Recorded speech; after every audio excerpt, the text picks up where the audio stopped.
morning, August 22nd, 10:06, County Cannabis Working Group meeting. And again, for our meeting this Wednesday, we're missing a bunch of our group. And so I think we're maybe going to have a short meeting today. A pretty focused agenda to talk about the 500 square foot indoor cultivation license type commercial cultivation. And we want to discuss the appropriate zoning for that license type, appropriate lot size and setbacks. And that's about it. So if anybody has anything they want to start off with that besides me, please go for it. Joel, if you want to talk about anything from the, let's see, we haven't been here since you talked to the board, or we have? We did. We did. Okay. Yeah, I guess I don't really have anything new. The retail and manufacturing will be at the Planning Commission in September. So we're moving along there. See, some of the key issues I think we need to resolve here with the indoor is where we're going to do it. And I don't know if Ellie's going to weigh in on this today, but you know, we did the combining district so that we could restrict this instead of having totally new zoning. So we could keep it in a tight area. If you know, the urban boundary provided us a convenient barrier, a convenient kind of definitional line. We don't have anything like that for agriculture.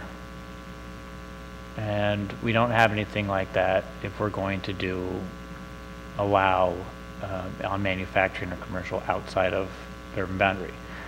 So how we limit it from Klamath or anywhere else is a conversation. You know, we need a land use technique, or we need something built into the process to give the tribe some influence. I don't think it's going to be palatable to give them like a veto power. I'm not sure if that would even be legal, really. But that's an issue that I see as being one of the larger ones. Is what are we going to do about Klamath? So. All right.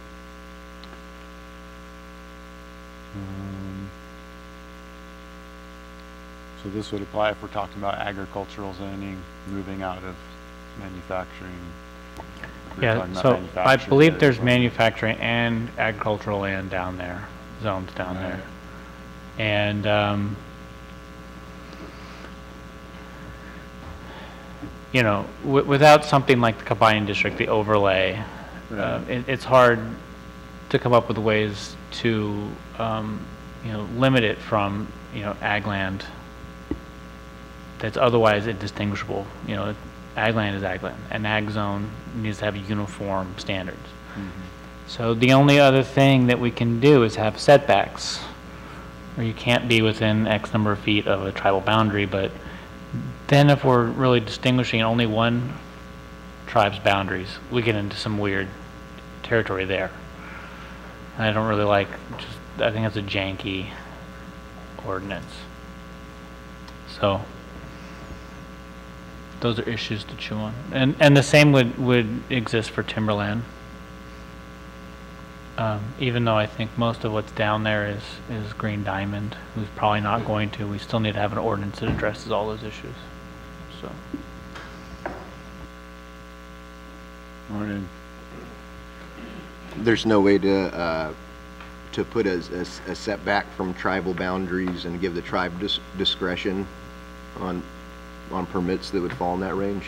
Like there's a setback from every tribal boundary, but the tribe can waive it? Maybe.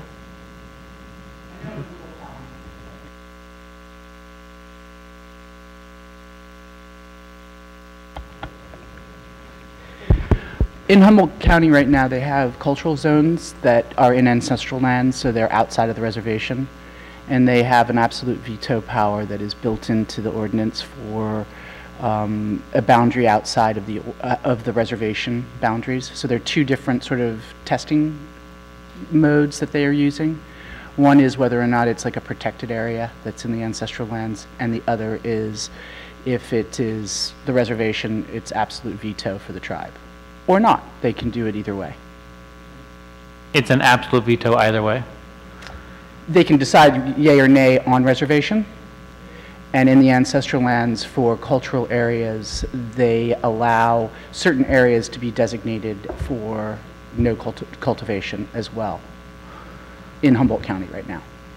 And those designations are put in the ordinance? That is correct. Okay. That is correct. So they're built into the ordinance. If you want, I can send that to you in some of that language. Yeah. Just so you see it. Yeah, that'd be helpful. I know that the tribe is used to that. Obviously, I can't say anything and make a commitment today.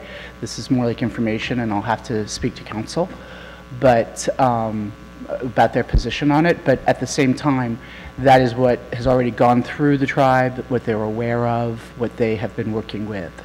So it wouldn't be startling. And so the tribe would be willing to make public those cultural areas, which... No, they do not make them public. So, as far as the way that they have done it, for instance, we have a specific area that is designated as a cultural zone. So it's like a large map, but it isn't the specific site. And Humboldt County is not allowing any grows to be within that large site. So we are not publicly letting the specific spots known, but we are letting it be known that there's really no setback that can be designated within this region that would work. and did they actually record, is it an actual zone? Yes. Okay, they've rezoned like an overlay, like a they cultural overlay? What they did is they had tribal council designate exactly where it was. So it had to be something that was formally done by the tribe. And once that was done, then it was given to the planning board and they honored it. Okay.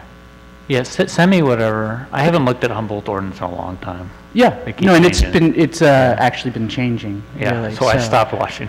And we do have a MOU as well that works within some of the stuff that has changed over time, that is being drafted. It isn't completed yet.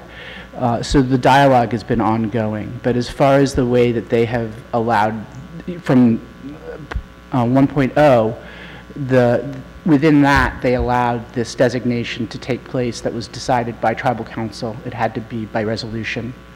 And it had to, TIPO had to be doing it, based on actual cultural reasons. There's, the cultural committee is meeting last Friday they met to discuss exactly how much information they would be sharing with the planning department. That would just to help the planning department manage it, but nothing would be shared with the public. Okay, that's all interesting. Thank you.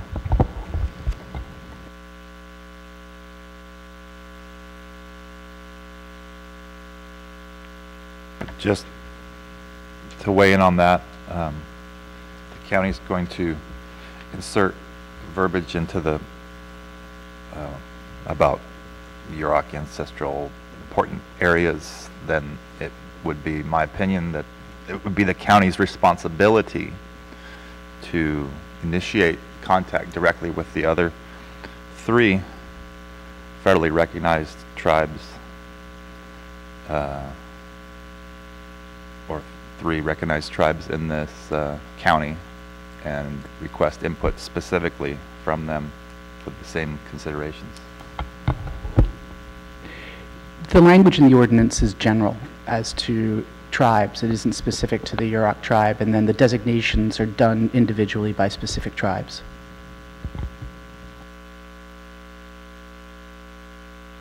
Yeah, and so if the county's going to, like for example, request that the Yurok tribe gets them the information, the county should additionally request other tribes specifically get the information in that scenario, as opposed to just sitting back and hoping that somebody brings forward that information. So, if the county's going to actively interact with one tribe, they need to actively go out of their way to interact with the other tribes.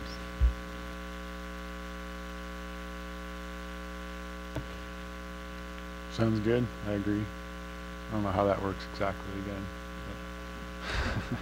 So we're going to have to determine a setback from tribal boundaries. Yes, I would say that would be one of the things to consider. Come up with a specific setback from the reservation itself, and then from cultural sites, that becomes a broader question. If it's an entire, which is one of the reasons they did the zoning, sometimes the setback is impossible. And so the zoning makes it so that you can have a setback from that zone versus a setback from a specific cultural site.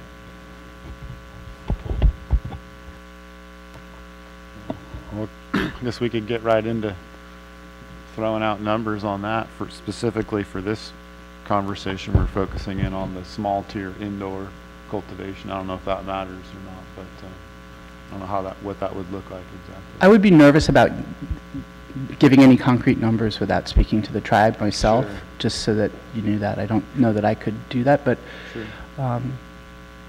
any discussion probably would be useful for Okay. further conversation.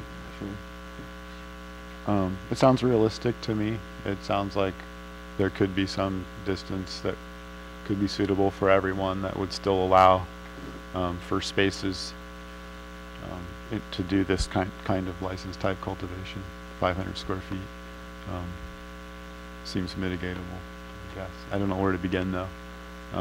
Thousands of feet, a mile, you know, any of that even seems realistic. But I don't know, each one it would probably vary depending on each individual tribe's inclination. We don't have a lot of input from other tribes, unfortunately. I'm trying to remember, and I'm looking through the retail ordinance. How did we input any of that into there? I was trying to come back across it real quickly to see if it was in there. Was there anything there about, I know there's zoning different things, but I don't see anything specifically about not being allowed in Klamath. Is that in there somewhere? Yeah, I mean, it's only allowed in the combining district, which is the Crescent City urban boundary. So it's not allowed anywhere except, you know, that map we showed last time. So Crescent City Urban District's not Smith River and not Fort Dick and not Gasky. Right. I think it goes up to about Standard Veneer Road and then out, you know, most of Birch, I think, all of Birch.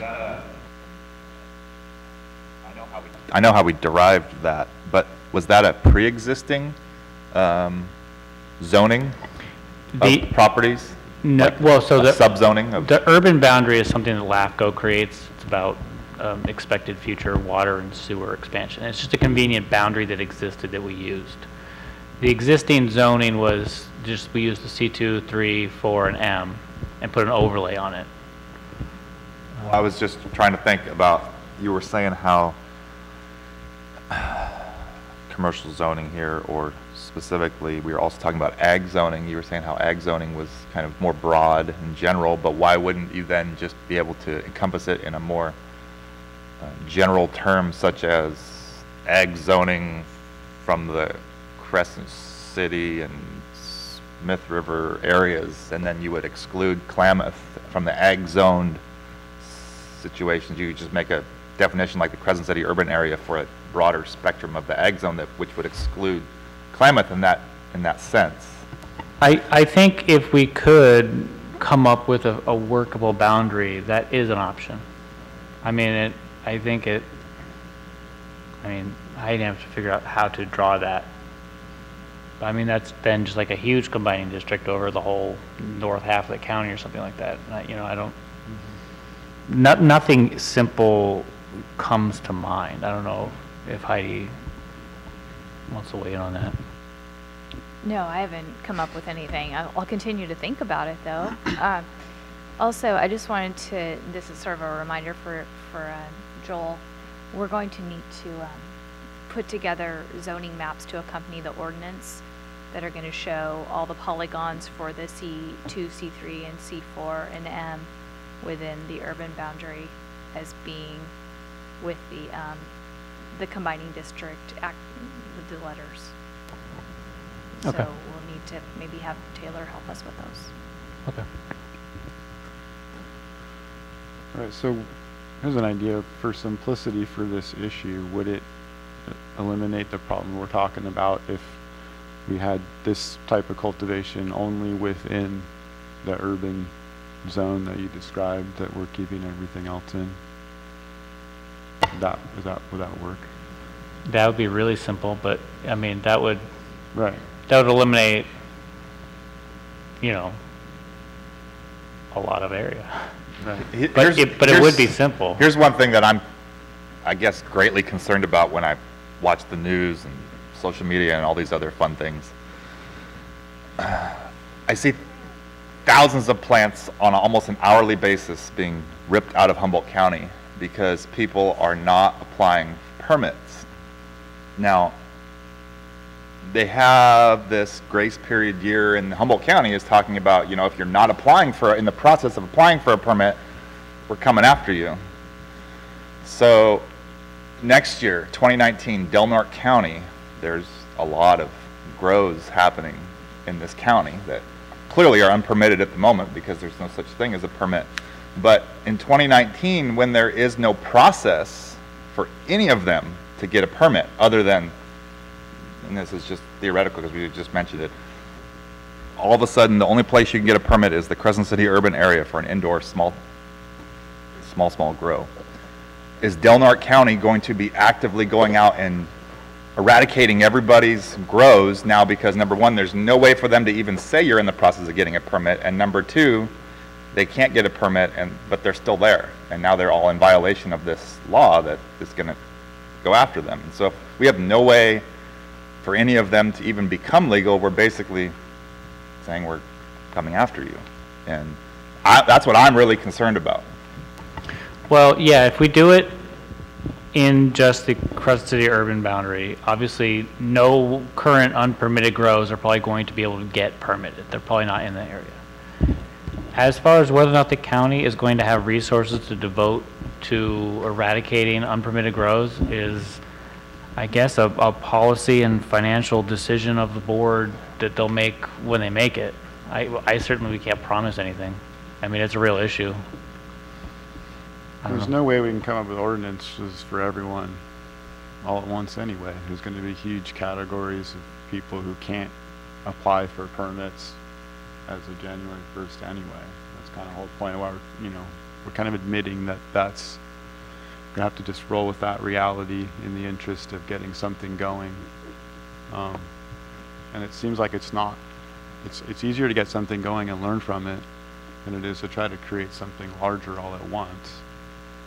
It seems realistic to add it in. If we wanted to learn about it and see what it looked like, you could do the first round of permitting in this area that we've already figured out, and then in 3 months or 6 months, then change it.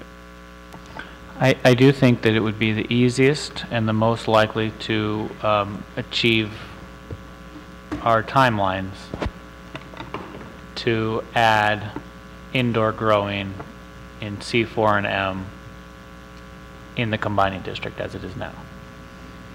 That would be pretty easy to achieve our timeline, and then we can keep working.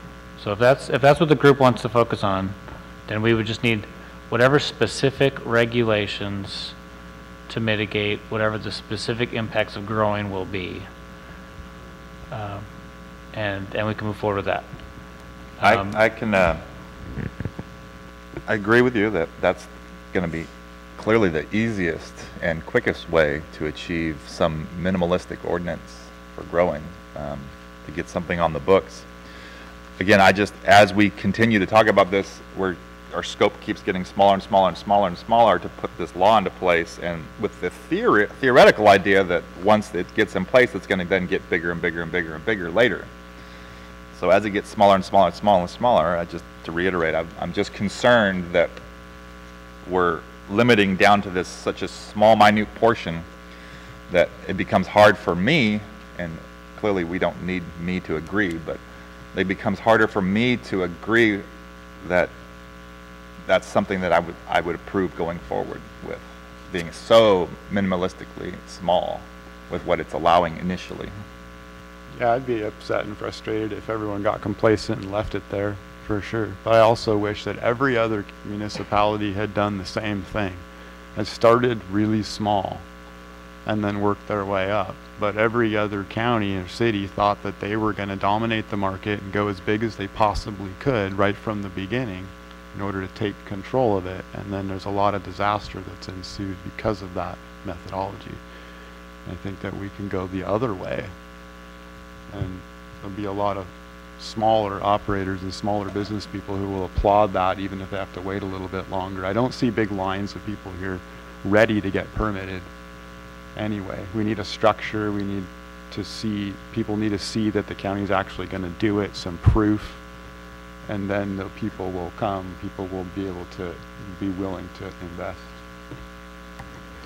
Well, I tend to agree with that, with the thought, like Kurt said, that I'm afraid to do something in a small area and then try to change it later. How easy is it going to be to change? I mean, first of all, this group may send a recommendation on to the supervisors, but the supervisors may not want to change anything after that point, and it stays small. And then there isn't any outdoor, there isn't any larger than, you know, the 5,000 or 100 square feet or whatever we're going to do is the smallest tier, and then it's for naught. If we continue on the path of, like we were just discussing here, maybe to create something very small to begin with and have it limited to this pre-existing zoning we've kind of come up with for retail, I think it's without question that then there has to be a limit on the number of permits available, which is one of the things that we had kind of come from the beginning of trying not to put into place. But with retail, it's a little bit different. There's only so much retail that this area can support. But with commercial growing, where people have the ability to sell product and ship it out throughout the state, that's a little bit different. And so if we're going to encompass only the requirement that it's in this small area, I think we definitely need to look at permitting. Otherwise, we're going to be having the issue of what's been mentioned several times, is real estate speculation. People coming in, purchasing those particular properties because there's this only very small zone in this county that you can do this in, and we can all get a permit now, and let's go get whatever we can in that zone. So that's the next thing to consider. We would need to see a map and a sizing to have an idea what was appropriate in that area. That's the way we think about going.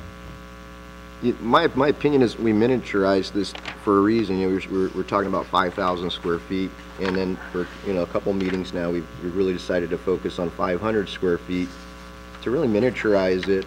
And so far it's the rule of the county right now that a lot of these parcels throughout the county can have 400 square feet growing for non-commercial purposes, 300 square feet outside, 100 square feet inside. So we're talking about 100 extra square feet. And some more intensivity. I think maybe we should present a plan A, plan B, so that if the county finds something unpalatable, but I think we should lean towards, we went to 500 square feet to suit a small business and to make it so that there wasn't a huge impact, and so maybe some of the things, we should offer. My opinion is we have 500 square feet, we figure out, like we have right here, the lot size and the zoning. And I think the 500 square feet is for something that's kind of a home-based business, and it's not going to work for everybody, but it's live on site. It's vetted by the planning committee. There's setbacks. If we're on a well, maybe that we need to be storing gray water, so we're not impacting the water resources in a neighborhood. But I think that's why we narrowed it down to 500 square feet. If we were going to be doing keeping the combining district, I think we should be talking about 5,000 square feet. I think we went down to a cottage scale discussion, for the reason of, and even a few meetings back, and Blake was sitting here, and that's kind of where I was going was, hey, you know, about 500 square feet, if we go down small here, don't you think there's some wiggle room? And he was, you know, he did, you know, we didn't get much further on that, but he did say, yes, I do think there's some wiggle room, you know, for, you know, and so I really think that's why we're here today. And it might not be palatable in the end, you know, to say, oh, well, the 2-acre residential, and maybe the board won't go with that. But I think that's, you know, I think that's overall kind of what the community wants. You know, I've always grown 100 square feet in my laundry room, and you know, it's and now we've got a plan, and actually I'm not afraid to do it anymore. It's completely legitimate with the county code. But you know, I could see neighbors having an issue with it, and I think that's why the planning commission comes in. You know, I think we need to think about the next agenda as far as setbacks from tribal territories and ancestral sites, and really see where that goes. But I think on the small scale, we should stick with really seeing where that could fit to maybe uplift you know, a smaller business type person. You know, we got away from 5,000 square feet, and that's for somebody that's got some money to invest. You know, and now we're talking 500 square feet, which, you know, I would love to see where it really fits. You know. Yes, I think that in real estate speculation, in this, if you get it zoned to a particularly tight area, that is a consequence for sure. But I don't think so if all your permitting is 500 square foot gross. If you're going to go with a small area with 5,000 square foot grows, then you could see that a bit. But I don't think you're going to get a big rush of people trying to gobble up the real estate so that they can, you know, I mean, maybe if they want to set up a whole bunch of different separate 500 square foot grows, but it would just be temporary. And I think that's kind of been seen, and that's been the lesson been learned, is that a lot of the speculation has turned into a bubble because things change so rapidly. So you get one tiny area that's allowed in the beginning. This happened in Humboldt, started in Arcata, and then in 6 months later it was zoned throughout the county, and so then that little area in Arcata all of a sudden wasn't so hot, and a lot of people had already put huge investment into it. So I think people are starting to learn that it's not, it doesn't work that way necessarily, because these things aren't permanent, they're changing so fast. But again, with 500 square foot grow, that's maybe 20 lights, maybe 21,000 watt lights, the most. It's not huge business, and so you're not going to get a big real estate bubble with that. But yeah, these concerns about getting stuck somewhere small, for sure. I think if we did do that, I think we would definitely, like, you know, have a plan A, plan B, or at least voice these concerns or in writing to the board and say, we don't want to get trapped into this. You know, we're starting extremely small, not with the intention of being stuck here, and we're concerned about doing this, you know, and then being held to this, you know. So I don't know if that would help anything or anybody, but, you know, like in our ban ordinance, there's language about a date and a commitment to change it, but it's not necessarily binding, I don't think. So, you know, it seemed to make people happy and comfortable with, you know, the intention of the board in the future. So anyway, I like the idea of starting small. I would have to say that you can talk about laws being strict, but being specific, but you can also talk about the spirit of the law or the ordinance that we're trying to create. And I think, at least in my mind, the spirit of this ordinance is to get to a point where we're allowing larger than 500 square foot grows in this ordinance.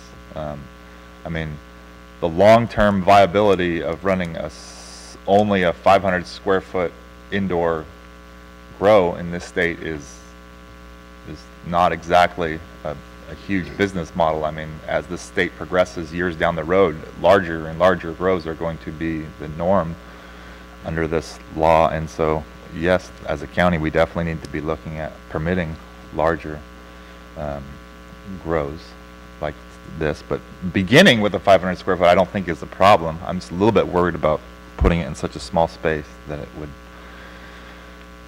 everybody would be flocking to that area, not knowing when that would open up to other areas. So if there was a way to put into there that a foreseeable expansion date of the ordinance, that would probably help immensely in speculation. If you had in there like a year from now, we anticipate to be able to expand this ordinance, you probably would have less of a problem. So I'd like to get some kind of better sense of the timing, I suppose. If we want to open it up to the larger area, then it looks like we have to have the tribal input as a matter of some official capacity as part of the ordinance in order to make that work. And so that's sort of the timeline. So either we're waiting for that for all cultivation, or we're waiting for that for the next step.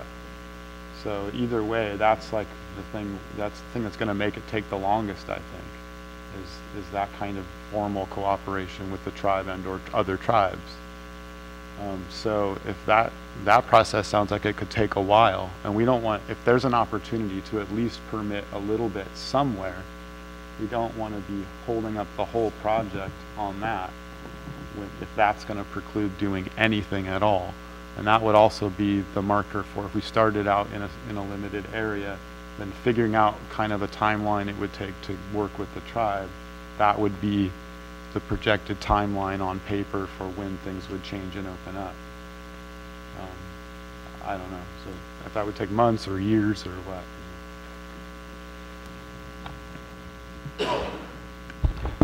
Well, I can certainly bring this to the tribe immediately as far as our role is concerned, and we can make this part of our discussion.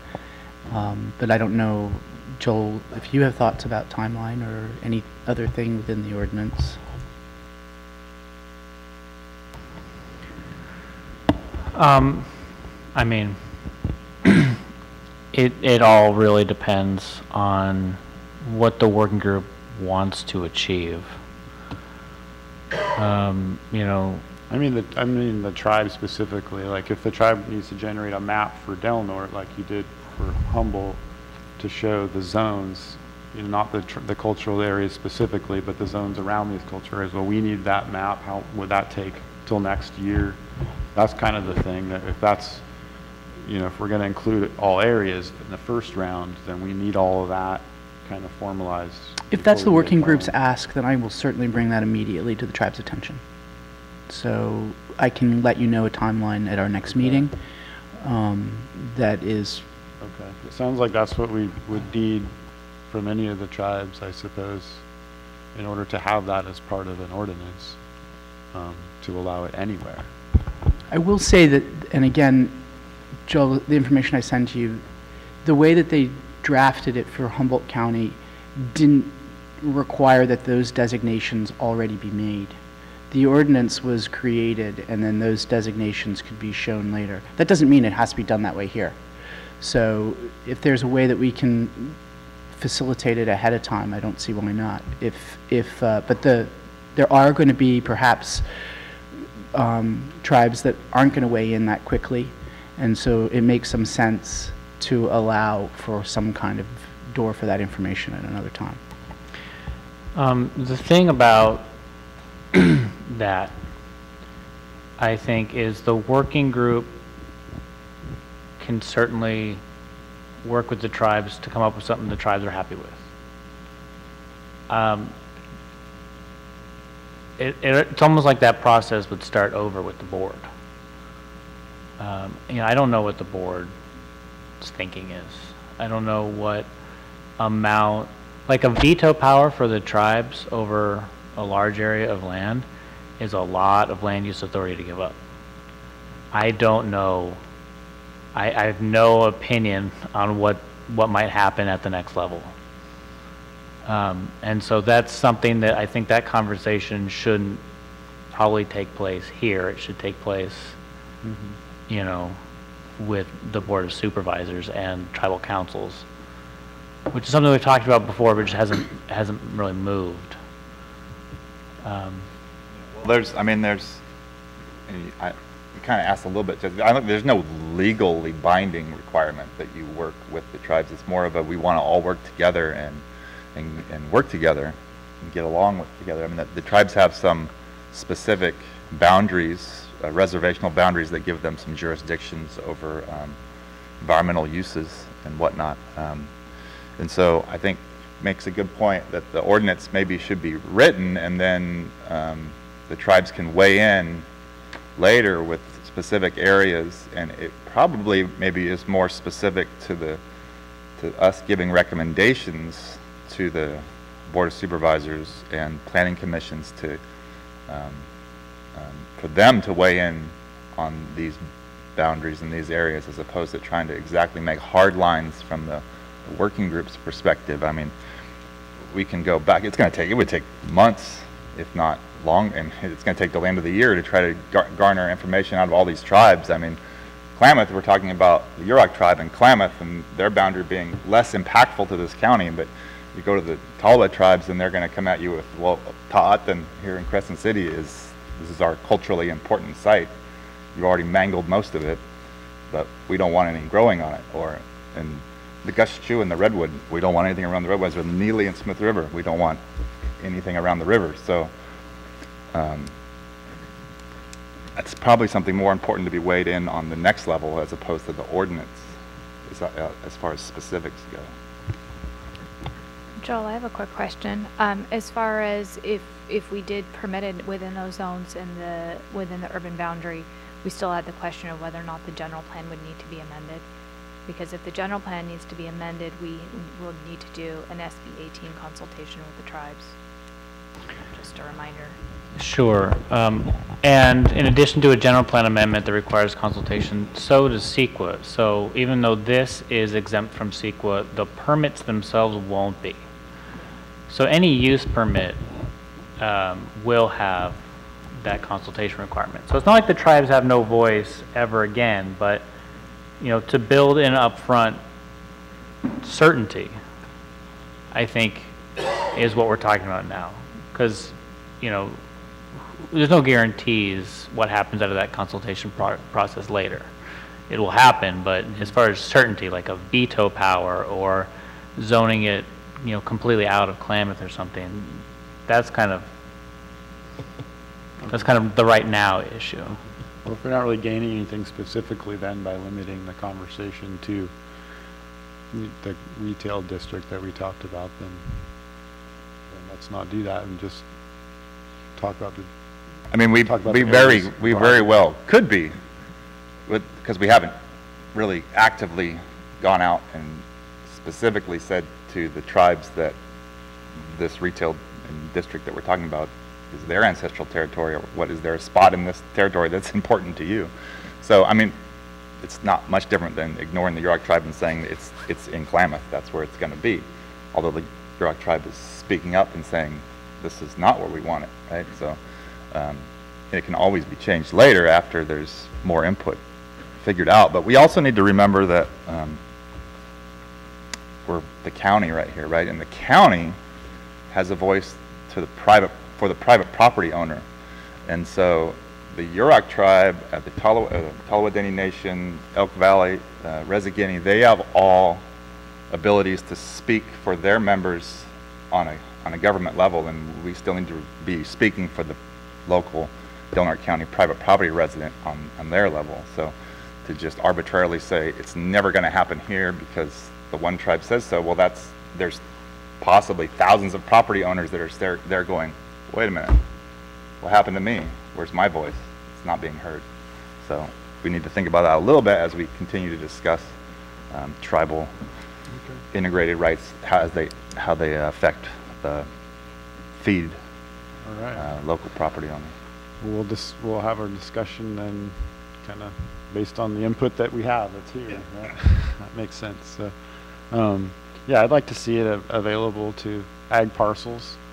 As long as they're large enough and it's not, too much of a neighborhood type situation. So that's where we could start talking about specific numbers, parcel sizes.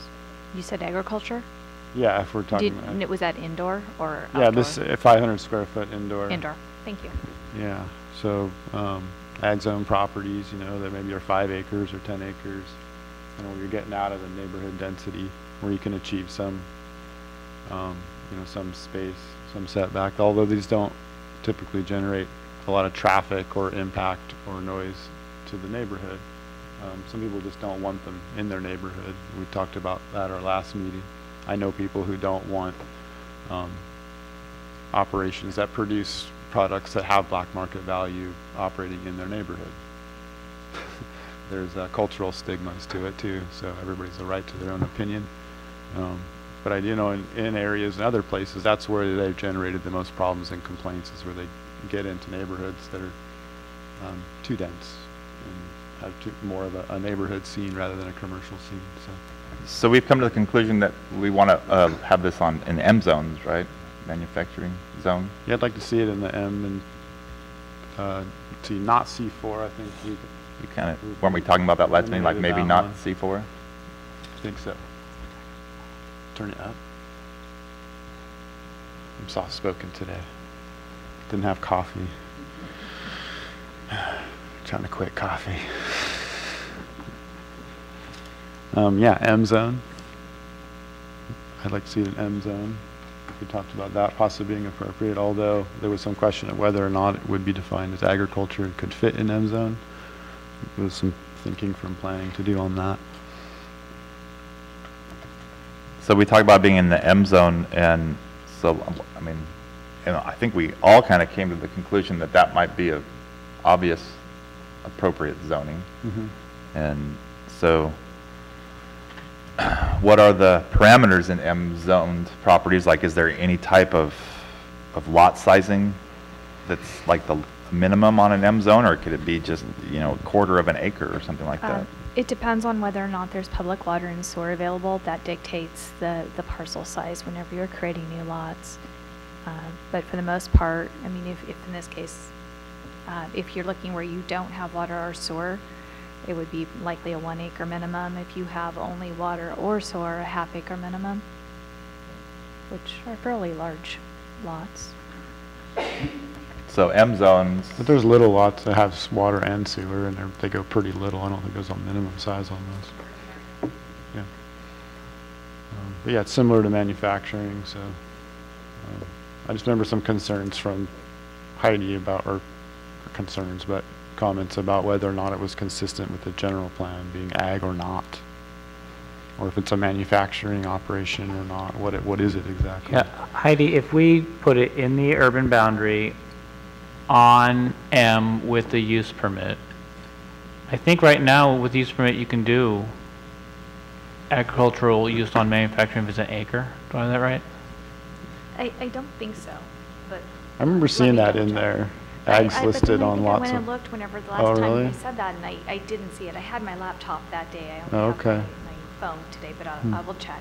So manufacturing, whether or not is a conditional use, allows agriculture on lots that are 1 acre or larger. I will get back to you in just a The moment. county defines agriculture as tilling of the land, so it doesn't really apply to this anyway, unless you change the definition, the county's definition of ag. But that's how it's in the county code. It just says tilling of the land, so that's pretty broad. And it's really not indoor cultivation. But, yeah, I don't know. And what if somebody wanted to grow some other plant indoors in an M zone in a building? I mean, what would you do if somebody came and they wanted to grow tomatoes or peppers or something? Well, we don't have use permit requirement. I don't know. That's a good question. Right. It 'Cause hasn't would it come be up. agriculture? Would it be, like, is hydroponics agriculture? Or is that more like science? That's like a laboratory. I don't know. But yeah, and in terms of like, the smaller residential zones, acre and 2 acre, maybe someday, but I don't think that would be palatable to the board, at least in the first round. But, I don't know. And again, I'd love to see us, do an A and B kind of option for them. We've determined there's just no, the impacts would be, I guess, potential criminal, because you can look up and find out that this guy's got a license and go rob him in the middle of the neighborhood. To me, the biggest impact would be potentially impacting someone's well, feeding 500 square feet year round. And so to me, the biggest,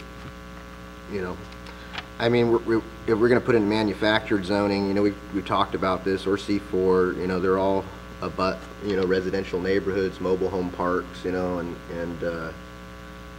and so it seems kind of arbitrary.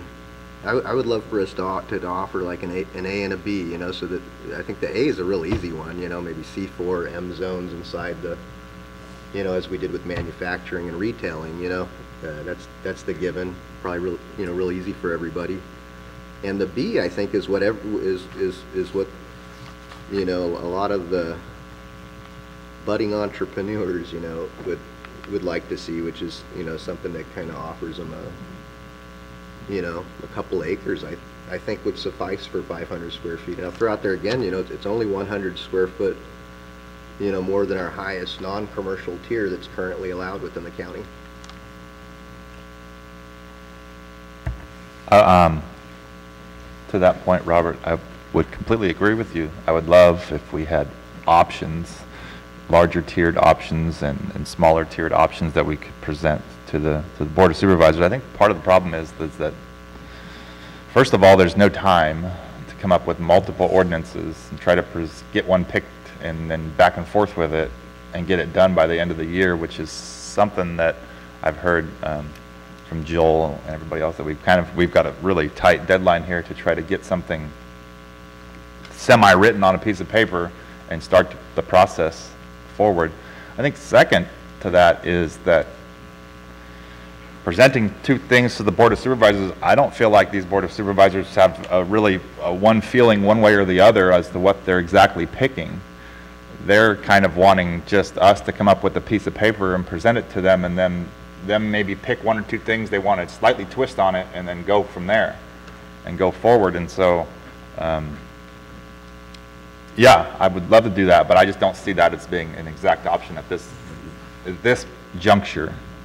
Maybe after we get some small thing in writing and the county has these minimalistic codes in place, then the next go around we can come up with some, here's where we would like to go next. We would like to either do this or do that, you know, into these different tiered sizes, and that might be give us more of a timeline to work on that.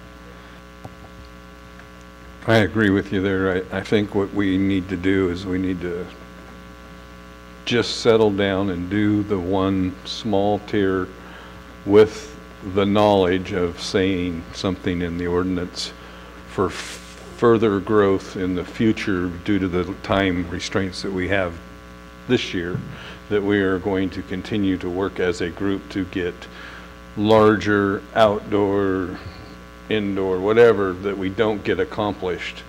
So we give them the minimum right now indoors, and this is what we can all accept and would like you guys to accept, but know that we're coming back with these other things in the next year so that they're prepared that there's more to come and that we have more work to do, but at least we're going to get the minimum done in time so that we hit the time quota.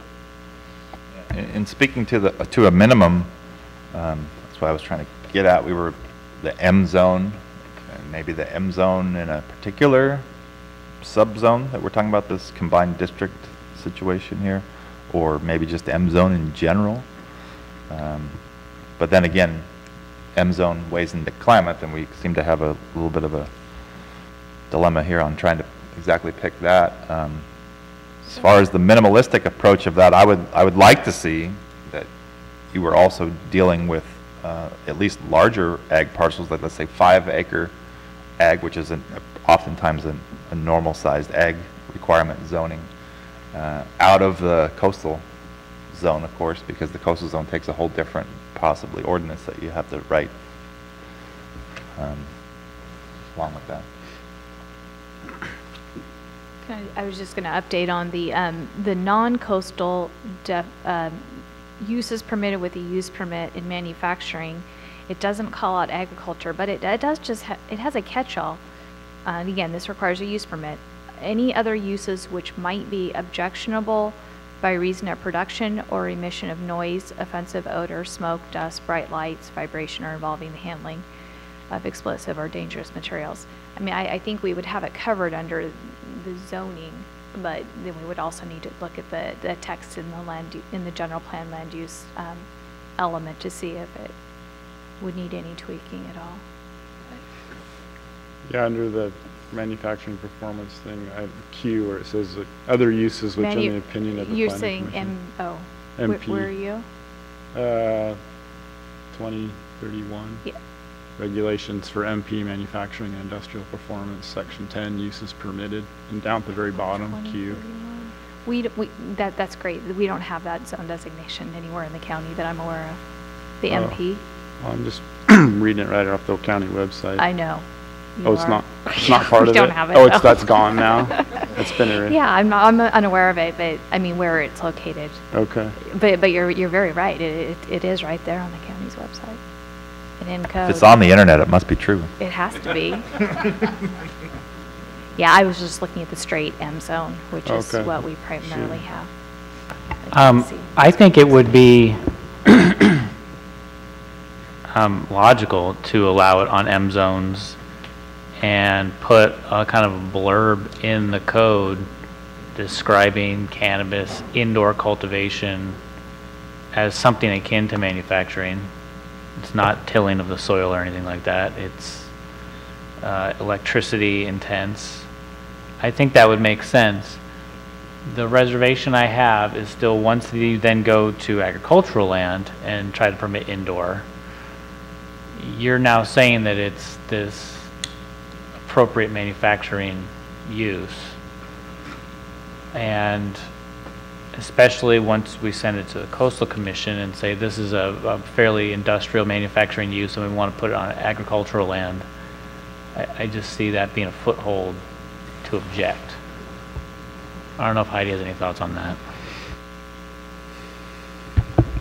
No, I hadn't even thought about that. I was just writing it down. That's it.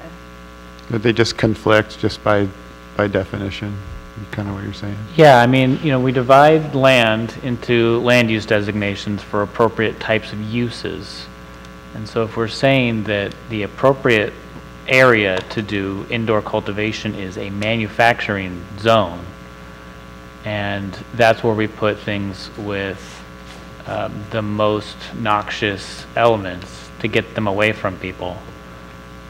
And then we put it on agricultural land. It then becomes why not put it on commercial land if it really isn't, if we're just going to allow it everywhere, that it's not objectionable to the community. Why, where's the kind of the underlying Right. rational principle You have to behind change a lot of things on here, though, like hog ranches are But- permitted with the use permit Yeah. in manufacturing. Exactly, so that's why that's exactly where I was So- gonna go with that. So, right now, if someone who wanted to, mine's turned up too loud. Slaughterhouses and Right now, if stockyards. someone wanted to create a hog ranch in a manufacturing zone, isn't that permittable Use permit, you'd have to, through a use permit, which is the whole process that we're talking about? right. And, so I think that makes sense, though. I think there's lots of It is agricultural classified as an things that are agricultural also commodity. appropriate in It's- M zones. it's done at everybody's house. I mean, there's exemptions for everyone to be able to have a pig in their house if they really wanted to. And we currently have a law in the 500 square books. feet of pigs. We currently have a law in the books that lets every single household in the county have cannabis plants. And then we're gonna say we can't have cannabis plants in an ag and an M zone. We have to pick one because of the legality. Yeah. It doesn't add up to me at all. But I can't see how you classify cannabis as a non-agricultural commodity, number one. And number two, how you would then say, well, then since it's not an agricultural commodity, we can only do it in M zones because that's the way we're classifying it. It seems like there's a much more broader definition that allows it to happen in all these places than there seems to be examples that we can follow. So if it's simply just putting something on the books in the county saying that subsection Q allows cannabis plants in M zoning, then that seems to be an obvious answer to that. Well, with the fact that we allow it in people's homes, I mean, and with having one pig, you know, the intensity of the use is the important thing, not necessarily the, you know, if you break it down to its constituent parts. So, you know, I don't know that it's that big a stretch once you're talking about, I mean, especially if you're up to 5,000 or 10,000 square feet indoor, you know, to be surprised if, you know, the Coastal Commission is expecting you to characterize it and pick one. The draft guidelines that they have floating right now specifically advise counties to decide whether or not it's going to be an agricultural product and defined as one.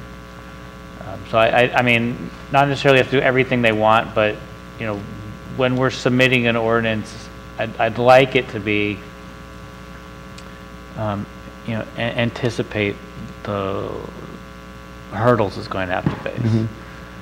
Now, if we are going to say that it's an agricultural use and allow it in an M zone, I think we just need to go back to the general plan and see what implications that has for our general plan. I agree. And I'm glad that they brought out the hog ranching, because that would be an agricultural activity that is specifically called out as being permitted with a use permit in a M zone. There's quite a few stockyards and slaughterhouses and tannery, dumping and disposal of dead animals and refuse. Pretty much everything you can think of. Aren't those also things that are not allowed on general ag? Like you can't have like a boneyard or something, or slaughterhouse on ag, can you? Yeah, that's what it's for, isn't Probably it? a slaughterhouse, but I don't know. I'd have to look Maybe I'm at thinking that. of, maybe I'm thinking of ag, Animals, residential ag, but I thought I remember seeing those things specifically excluded. Oh, No, look it up. Right? I would, and that's, I think you obviously need to classify it as an agricultural commodity and then reverse pivot to try to make it accessible in M zones and even C zones and any other zones we may in the future determine, all the way down to residential zones. But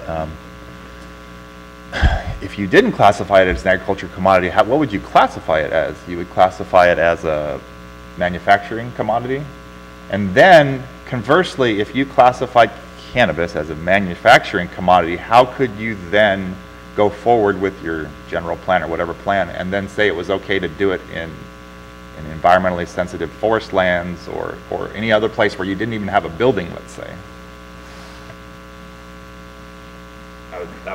I would think it would kind of be way harder to go that route as opposed to try to scale it backwards into the M zoning, because like TPZ lands or something like that are way easily classified closer to ag lands than they are manufacturing zones.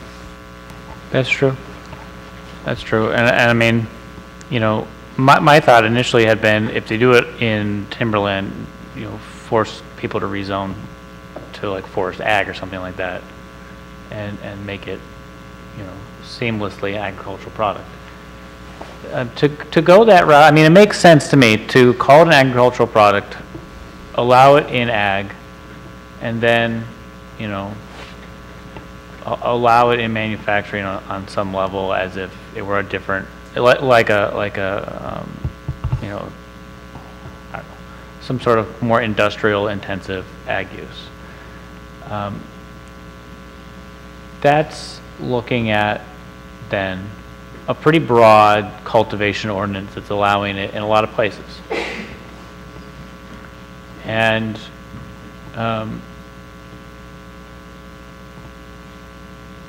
while you know, we can do that, I think that just the time, you know, we should just kind of suck it up and take the time to do it. Which, you know, maybe is what I'm hearing the group wants to do.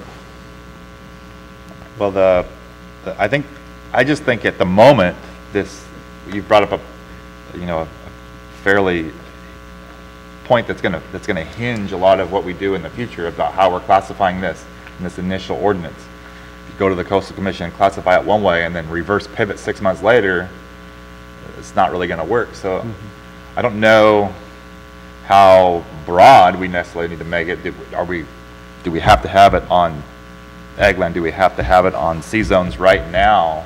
But it's just the definition of what we're going to call it moving forward and how we're going to use it on, let's say, the M zone is probably the biggest sticking point at the moment, as opposed to letting it expand later. They cross over. I mean, there's manufacturing things in the ag zones too. Like principally permitted, you can have dairy and cheese processing plants. That's like a manufacturing thing, you know. But it's on ag land, and then vice versa.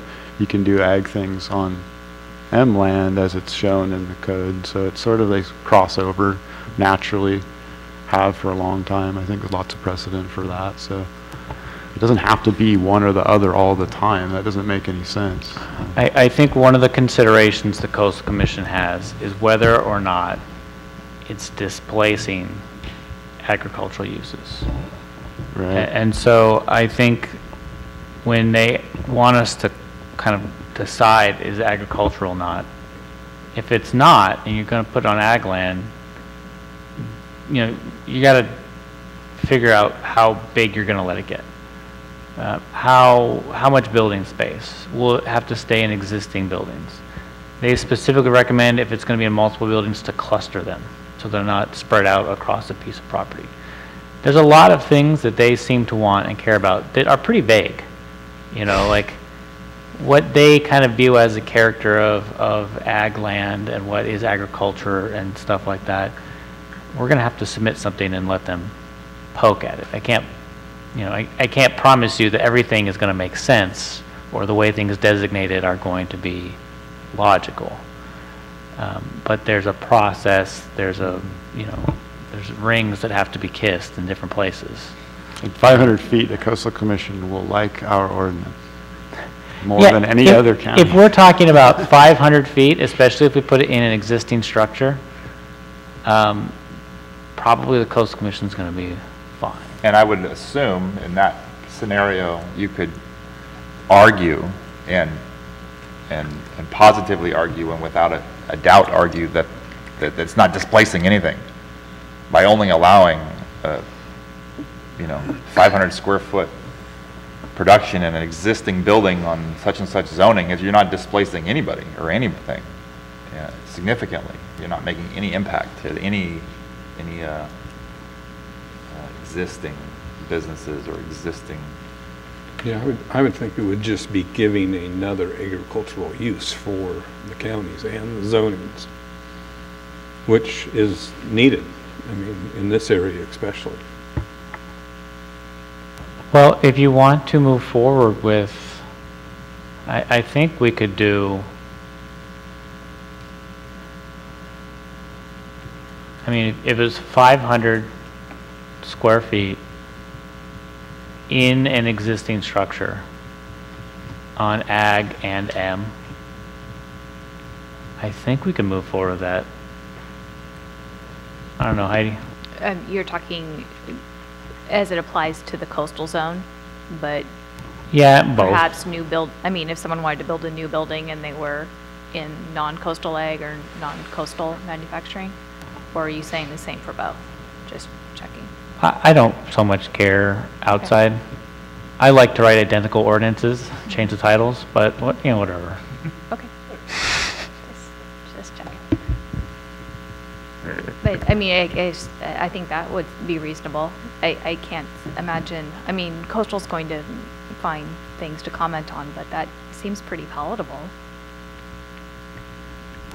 They're going to want us to specifically address, even if 500 square feet is not going to require a lot of resources, they're still going to want us to specifically address electricity and water.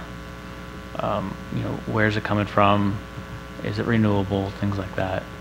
And I mean, we can, I didn't have time, but I was hoping to go look at San Luis Obispo that just had theirs certified and see what they said and just, duplicate some language.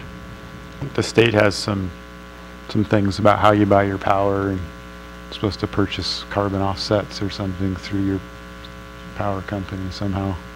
Yeah, I wouldn't be surprised. I mean, Coastal is specifically telling us to address that. What they're probably saying is they want something more than what the state is asking for. Mm-hmm. I don't know what exactly that means, but it's, you know, I don't know. To get someone from the power company here. Well, I just think if we include the ag zoning, that we're definitely going to expand a little bit in the very small area that we would already be permitting it, and that would alleviate some of the potential real estate speculation that we keep talking about, as everybody flocking to these M zones, trying to Sure. grab up particular properties that could otherwise displace something else.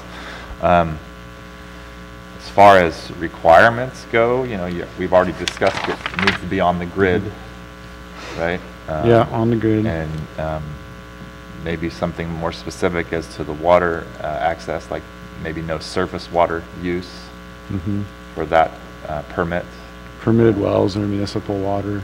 Permitted wells and municipal water. I mean, I don't know exactly how you could say only municipal water, because there's so very little access in this county to. Maybe either or.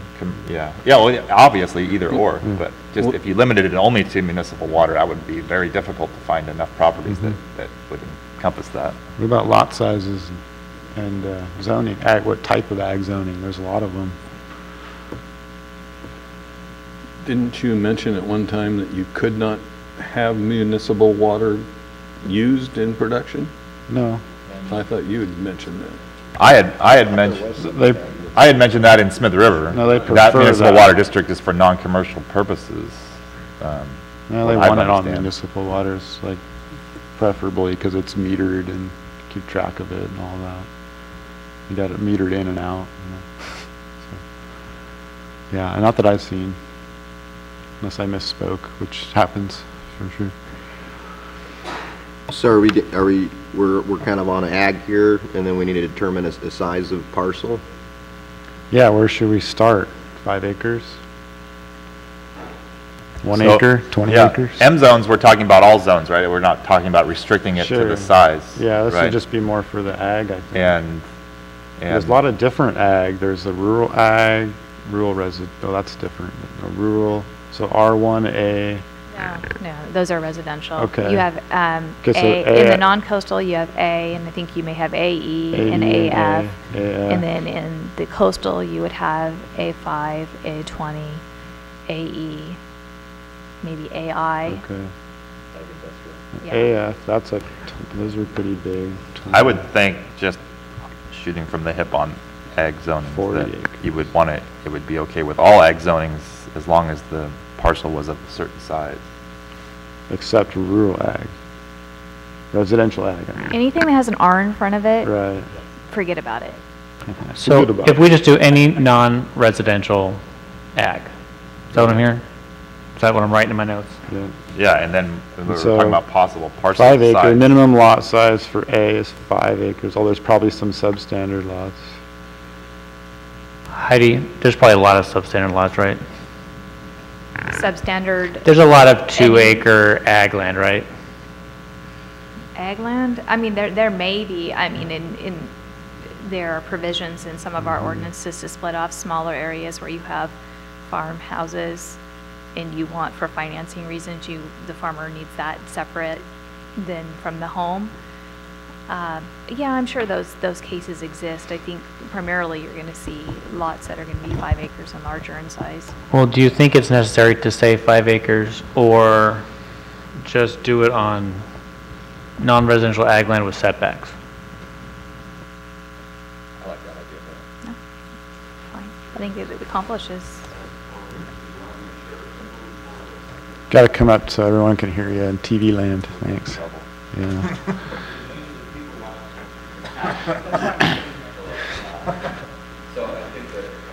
What comes to mind is just making sure that there's enough available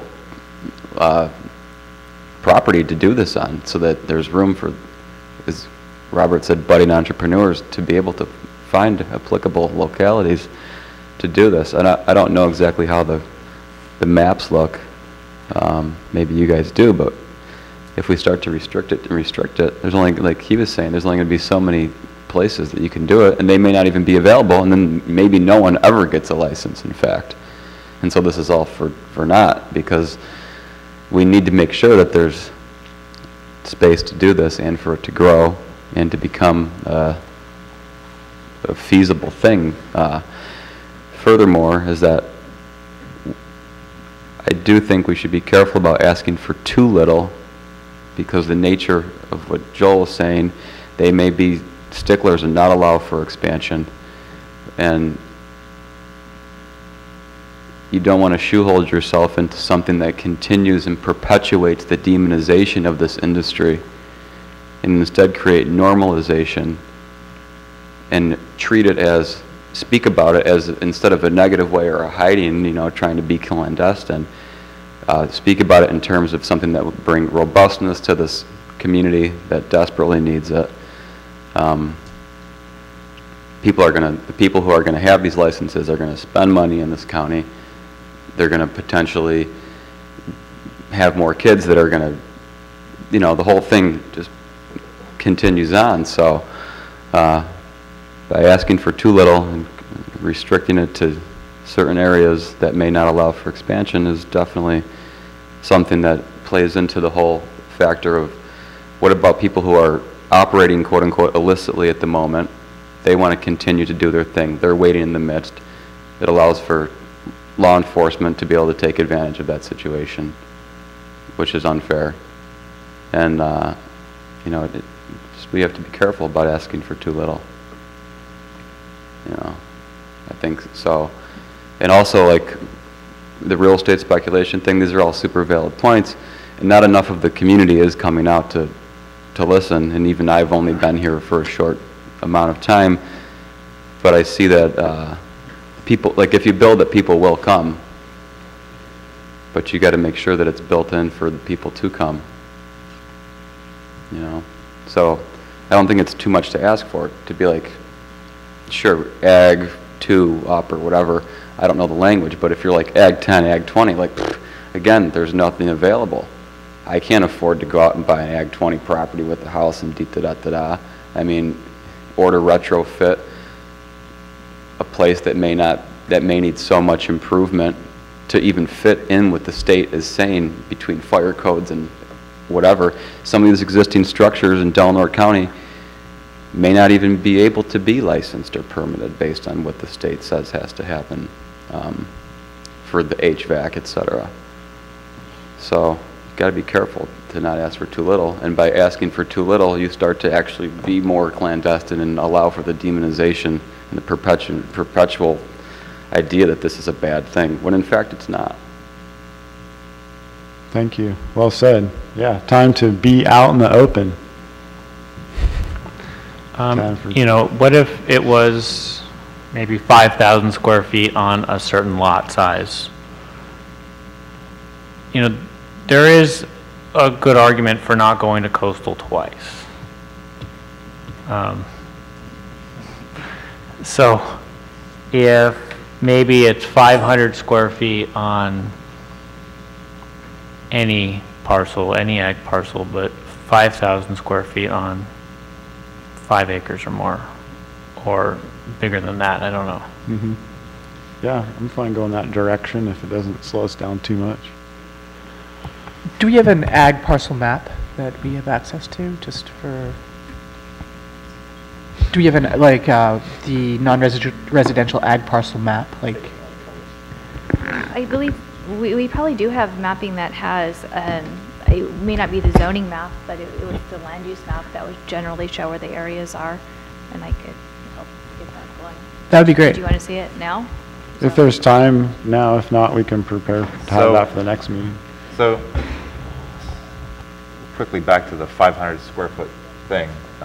We're talking about 500 square foot on M zoning with no setbacks, essentially. We're going to require certain, probably, ventilation. Well, is it really that necessary to require odor control on agricultural land? It's not going to smell any worse than a lot of other agricultural uses. Well, so this is kind of where I was trying to get to by first talking about M zoning, because we've talked about having no setback on an M zone property. And so literally on an M zone property, sometimes the facilities can be within feet of a residential home. And so in that scenario, that's why I was wondering about the odor control necessarily. But on an ag zone property, we're going to be probably speaking to there being certain setbacks from residential, let's say a residential home per se. Depends or on how a residential property line. Depends on how close, like having a Yeah. filtration requirement would allow you to get closer. And if you didn't want to have the requirement, then you'd have to have a larger setback. And I'll just say something, throwing it out there. So you have a 500-foot setback from a property line on a 500-foot row. Well, then it really doesn't necessarily warrant needing any type of filtration at all. Right. And then go to the next thing of what you were saying, 5,000 square foot grow, the next tier that the state is letting you grow from 501 square foot up to 5,000 square foot. There, you would have a larger setback possibly that we initially would speak about on a 500 square foot grow, 1,000 square foot setback and whatnot. Yeah, setback from residential areas. Thank you. Was there a particular map that you wanted to see? Klamath? Obviously. I was curious about the Klamath area. If we There talked we go. about 5,000 up to a 5,000 square foot grow on ag, we would definitely, I think, need to be discussing it and being okay on an M zone as well.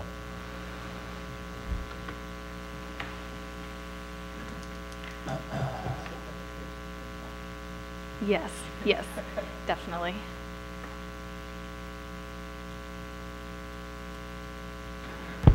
So I can say quite clearly that this is something that the tribe would want to weigh in on.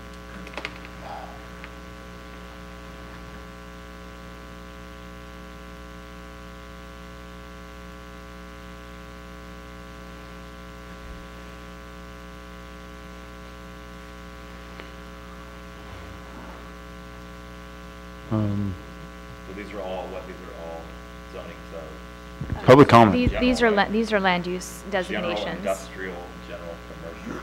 Yes.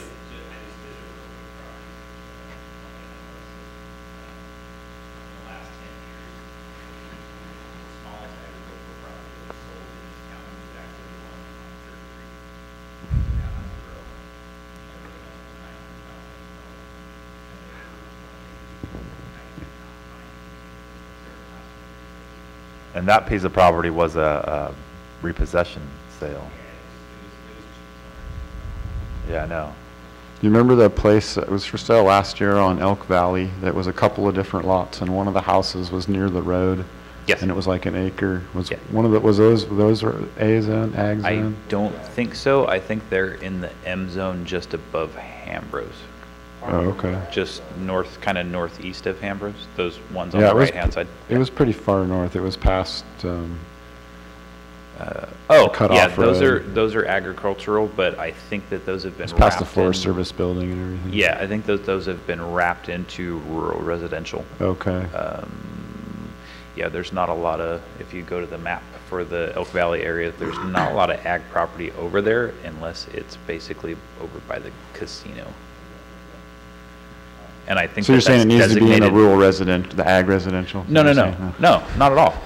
okay. I'm just, you guys asked a question, are there any, 2 acre, 1 acre, 3 Oh, acre substandard ag lots, stuff? right.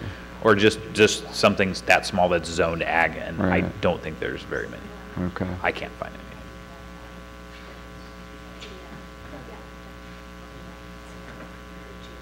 So if we had a residential 5-acre piece, and I know we're to throw that out, but, what are the impacts that we would fear on a 5-acre residential piece, in a pre-existing building and all, I guess that's probably a question. Is this like a behind it. general plan conflict?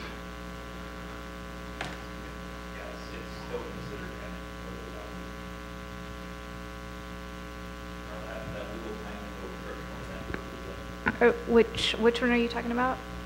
There were some houses that Jesse had asked about Oh, okay. that were for sale. They're actually, I don't know. Oh, zone manufacturing, say, kind of north of Hambro? Yeah. It was farther yeah, up those are from this map. manufacturing. It was way They're farther watchmen's down the road quarters. than this map. It's purple. Well, the land use, that would correspond with the M zoning is the dark purple. Dark purple, not light purple. No, the light purple is visitor serving commercial, which would correspond with CR zoning, which we're not talking Okay, about. so in just the any dark particular- purple on this map. That is correct. What's all the white on the right side of Elk Valley? What that is there's another map that goes along with Okay. that. This was called, for our general plan update, this was the Crescent City urban area. Okay. And then the area that you see white, that's what we, 'Cause that's that was what- part of the Kings Valley Fort Dick area land use map, which if I scrolled Okay. up is the next map. So that's where there was some small part, there was like Yeah. 3 parcels that were all connected. One was 80 acres and one was like 3 acres, one was an acre and a half. And it was up here in this white area on the map. That- I thought it was I ag, think but it that doesn't matter. recently sold, but it had a home on it, I think, at least one Yeah, of those. I I just- can't keep track of all these colors. A What lot is- of them have What is homes, yellow? which- Yellow is residential. Yellow is And residential. then orange is residential also. Orange is a urban residential designation. The yellow is rural residential. So Heidi, I got a question for you. The question keeps, or the discussion kind of floats back to the rural residential, is ag residential and stuff, and you said forget about it with residential. Yeah, So so- help us understand, is this like general plan conflict? Is it a political It's thing? its own residential use. What they allow Right. you to do is have some farm animals Okay. or to grow a garden or Sure. something like that. It doesn't necessarily enter into a commercial type Okay. activity. And I have not heard anything from the Board of Supervisors as far as wanting commercial Right. cultivation to be in a residential Right, it zone. would have to fit under like the home occupation or home enterprise or something. And I if- haven't heard them saying I they think want it, to go I that think that direction definitely either. is probably off the table at the moment. Yeah, I mean, Long-term outlook, that can all change, right? There's not a specific hard line I think and anything not is open allowing down that the road. ever on a residential piece of property, but I think definitely in the interim of trying to make all these ordinances work, it's Yeah, we could be like it's as Las hard a line as Vegas it and- gets. What's the green with the little triangle thing on it, little pointer? Oh, that is a resource conservation area. Those are our environmentally sensitive habitat areas. All right. So, and that's not an ag zone. No, that would be a stay away. I was just checking because Yeah, I no, think it's a good green on this question. map correlates to some type of ag zoning, although I can't, again, I don't have no clue what the key is, and there's way too many colors You to know, I keep my can brain going here. scroll but- over and Yeah. that would probably be But so helpful. we were just talking about allowing it in all ag zoning, and I just Yeah. was making sure that wasn't Yeah, in you're going ag to be zoning. looking at, I don't know if you can see where I have this Yeah. up here. No, Egg we- prime, egg gen, Can- egg gen. Is it possible to do a parcel overlay, or like zoning on parcels? We were talking about that when we were looking at the timberland stuff, and that's kind of the only way we're going to get a sense of actually how many parcels are in this ag zone and the size of them. Okay, because now we're talking two different things, because these are the land use maps. Oh, and okay. then the zoning maps Okay. are not necessarily ready for prime time. We have draft. Right, maybe land zoning. use with parcel I lines could check on with, top of each other. IT and Okay. also Taylor to find out whether or not that would be available. That'd be a pretty big effort if you're looking countywide. Yeah, I mean, we have to be specific, I mean, wouldn't be, I guess it would be countywide in areas where there's that zone, that. Yeah, I mean, under if we were overlay. looking just in the Crescent City urban Okay. area or whatever, that would be, well, actually, and this isn't even, yeah. Because you can look at the parcel maps on the computer and it shows all the parcel lines real clearly, but you can't, it's hard to tell, you don't know anything about where you are, what's Yeah. going on. Could you humor me a moment and scroll back to Klamath? Sure. Now that I know what all these colors are. So, the initial conversation about M zoning in Klamath would pertain to these dark purple Yeah. properties, right? And that's exclusively these dark purple properties, or is there not? That is correct. Okay. And I believe that those would be old mill sites, or at Yeah. least I know this one, as I don't know about the other. Yes. Are all of these in the reservation boundary, though? These dark purple? I think both of those would be, yeah, definitely. I think on this map, Yes. the only place where you get outside of the reservation boundary might be Hunter Creek, and maybe, the area near Trees of Mystery up Yeah, here. right in that line right there I think somewhere. everything else, whenever we looked at the reservation boundary map that we have. Yeah, with that recent designation change of what the boundary is, then yeah, it's essentially like a mile from this resource conservation area, which is the river.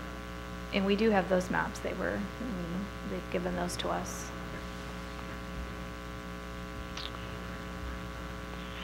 And then so the ag zoning then is going to conflict in these green sections, right? Or not all the green sections? Dark green, light green, medium green, is that all ag zoning? Different parcel size zonings. Well, I see a really bright Yeah, green says greenery. I don't know Yeah, what that that's only found at the harbor, so we Okay. don't need to, yeah, it's just these top three up Okay, here. which is ag prime, and then Egg gen 5 and egg 20 general. And acre. what you're gonna find is those correspond with AE, A5, and A20 for zoning designations. Sorry. Can you scroll up a little bit? To a different map? No, just right there on your land use designations, you have agricultural prime, which doesn't have a minimum. Then you have agricultural, Yeah, egg prime is a 40. getting old, I need my It glasses. corresponds with a 40-acre minimum Right. zone designation, which is AE. and then you have agricultural general, which is a 20-acre minimum. Yes. And then you have agricultural general, which is a 5-acre minimum. Yes. So that answers your question, nothing under 5 acres.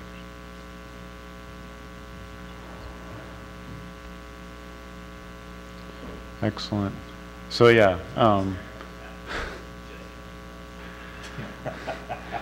so for, different things, 500 and 5,000, different considerations, different setbacks, we can have a filter requirement or not, different setbacks altogether. It doesn't simplify things, really, going that way. I mean, if you want to have a filter requirement, that complicates things, I suppose.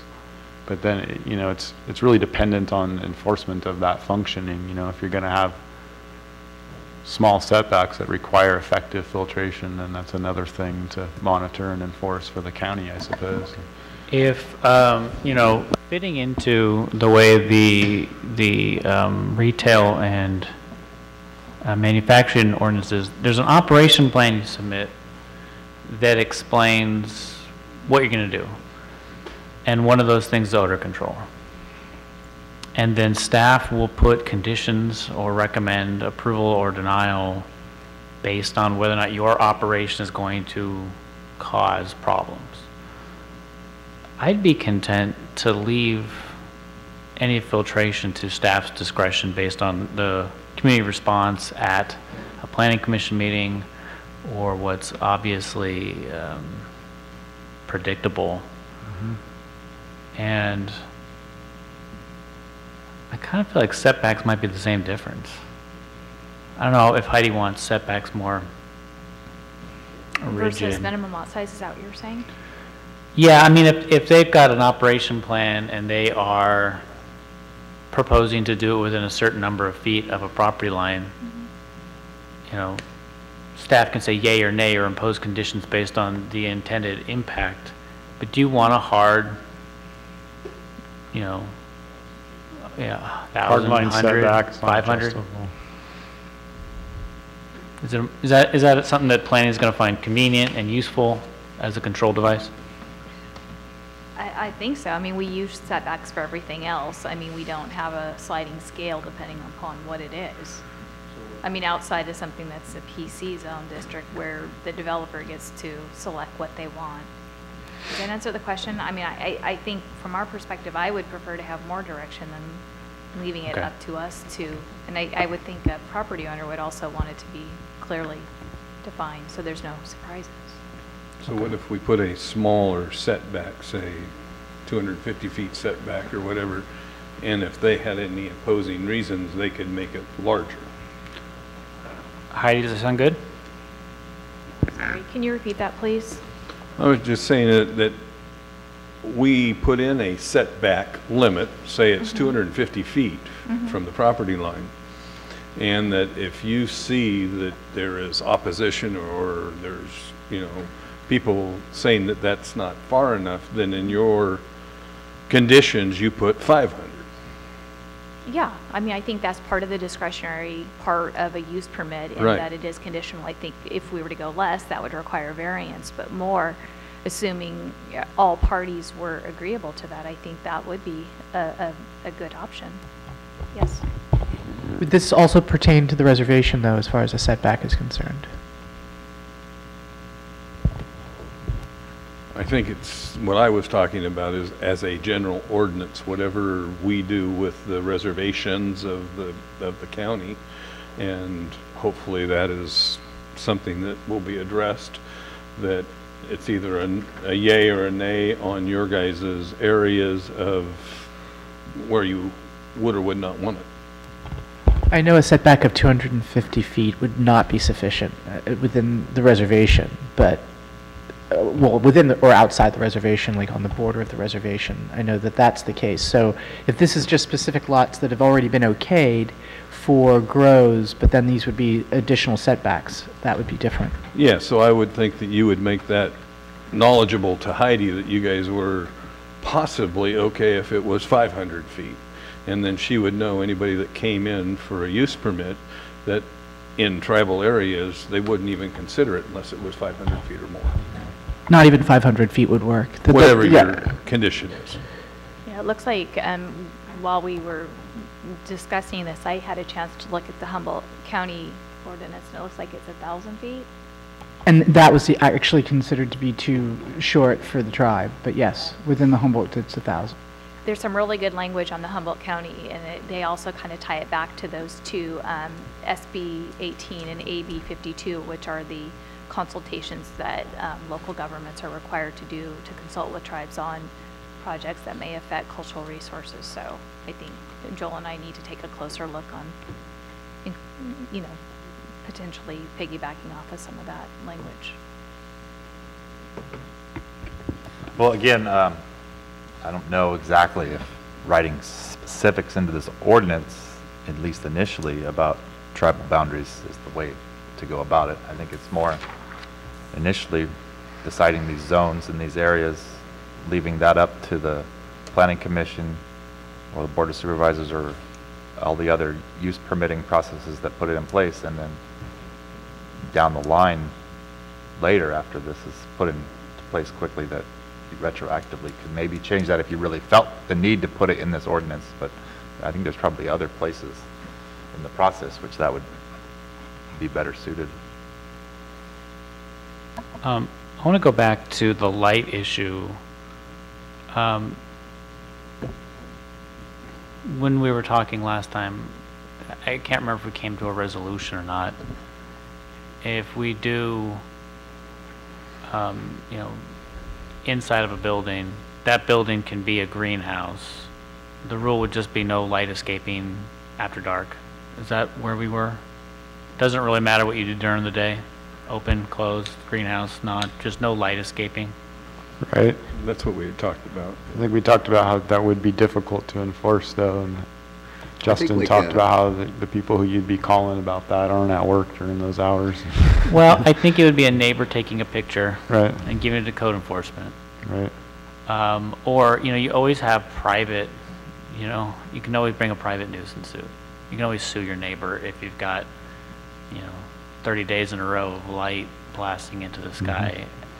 So, The assumption that on my part would be that obviously the county or the enforcement agency would be getting a complaint about it, right, with some type of documentation, whether somebody took a picture, forwarded it to the inspector's offices, then it would be up to that inspector. They could easily schedule one of their inspectors to come to work late and stay late and go out there to that piece of property and document that, you know, and it would not take overtime necessarily, and it would not take anything other than just proper scheduling of that inspector to go out and inspect that piece of property. You know, but it clearly, it's not like you're going to have a noise complaint and somebody like the sheriff shows up an hour later, you know, to Oh, deal with a not noise there, complaint. That's, right. I don't see that as You can being- record noises, too. Yeah, you can record noises, but that's not necessarily how the enforcement Sure. of the light leakage necessarily needs to be taken care of. I mean, from a technical standpoint, I don't have a problem, you know, as a cultivator, you know, defining it that way.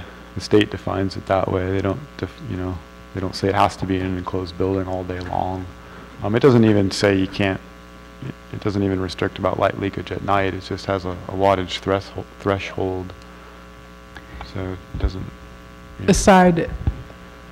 Aside protecting the river, the tribe also has many different species that it does protect, and that kind of light would be a nuisance to those species. And so, and I don't think that it's something that would be very easy to be controlled just by the planning department, or having somebody come in and I think that there's a broader issue when you're going into that natural habitat that is going to be very highly impacted by that kind of.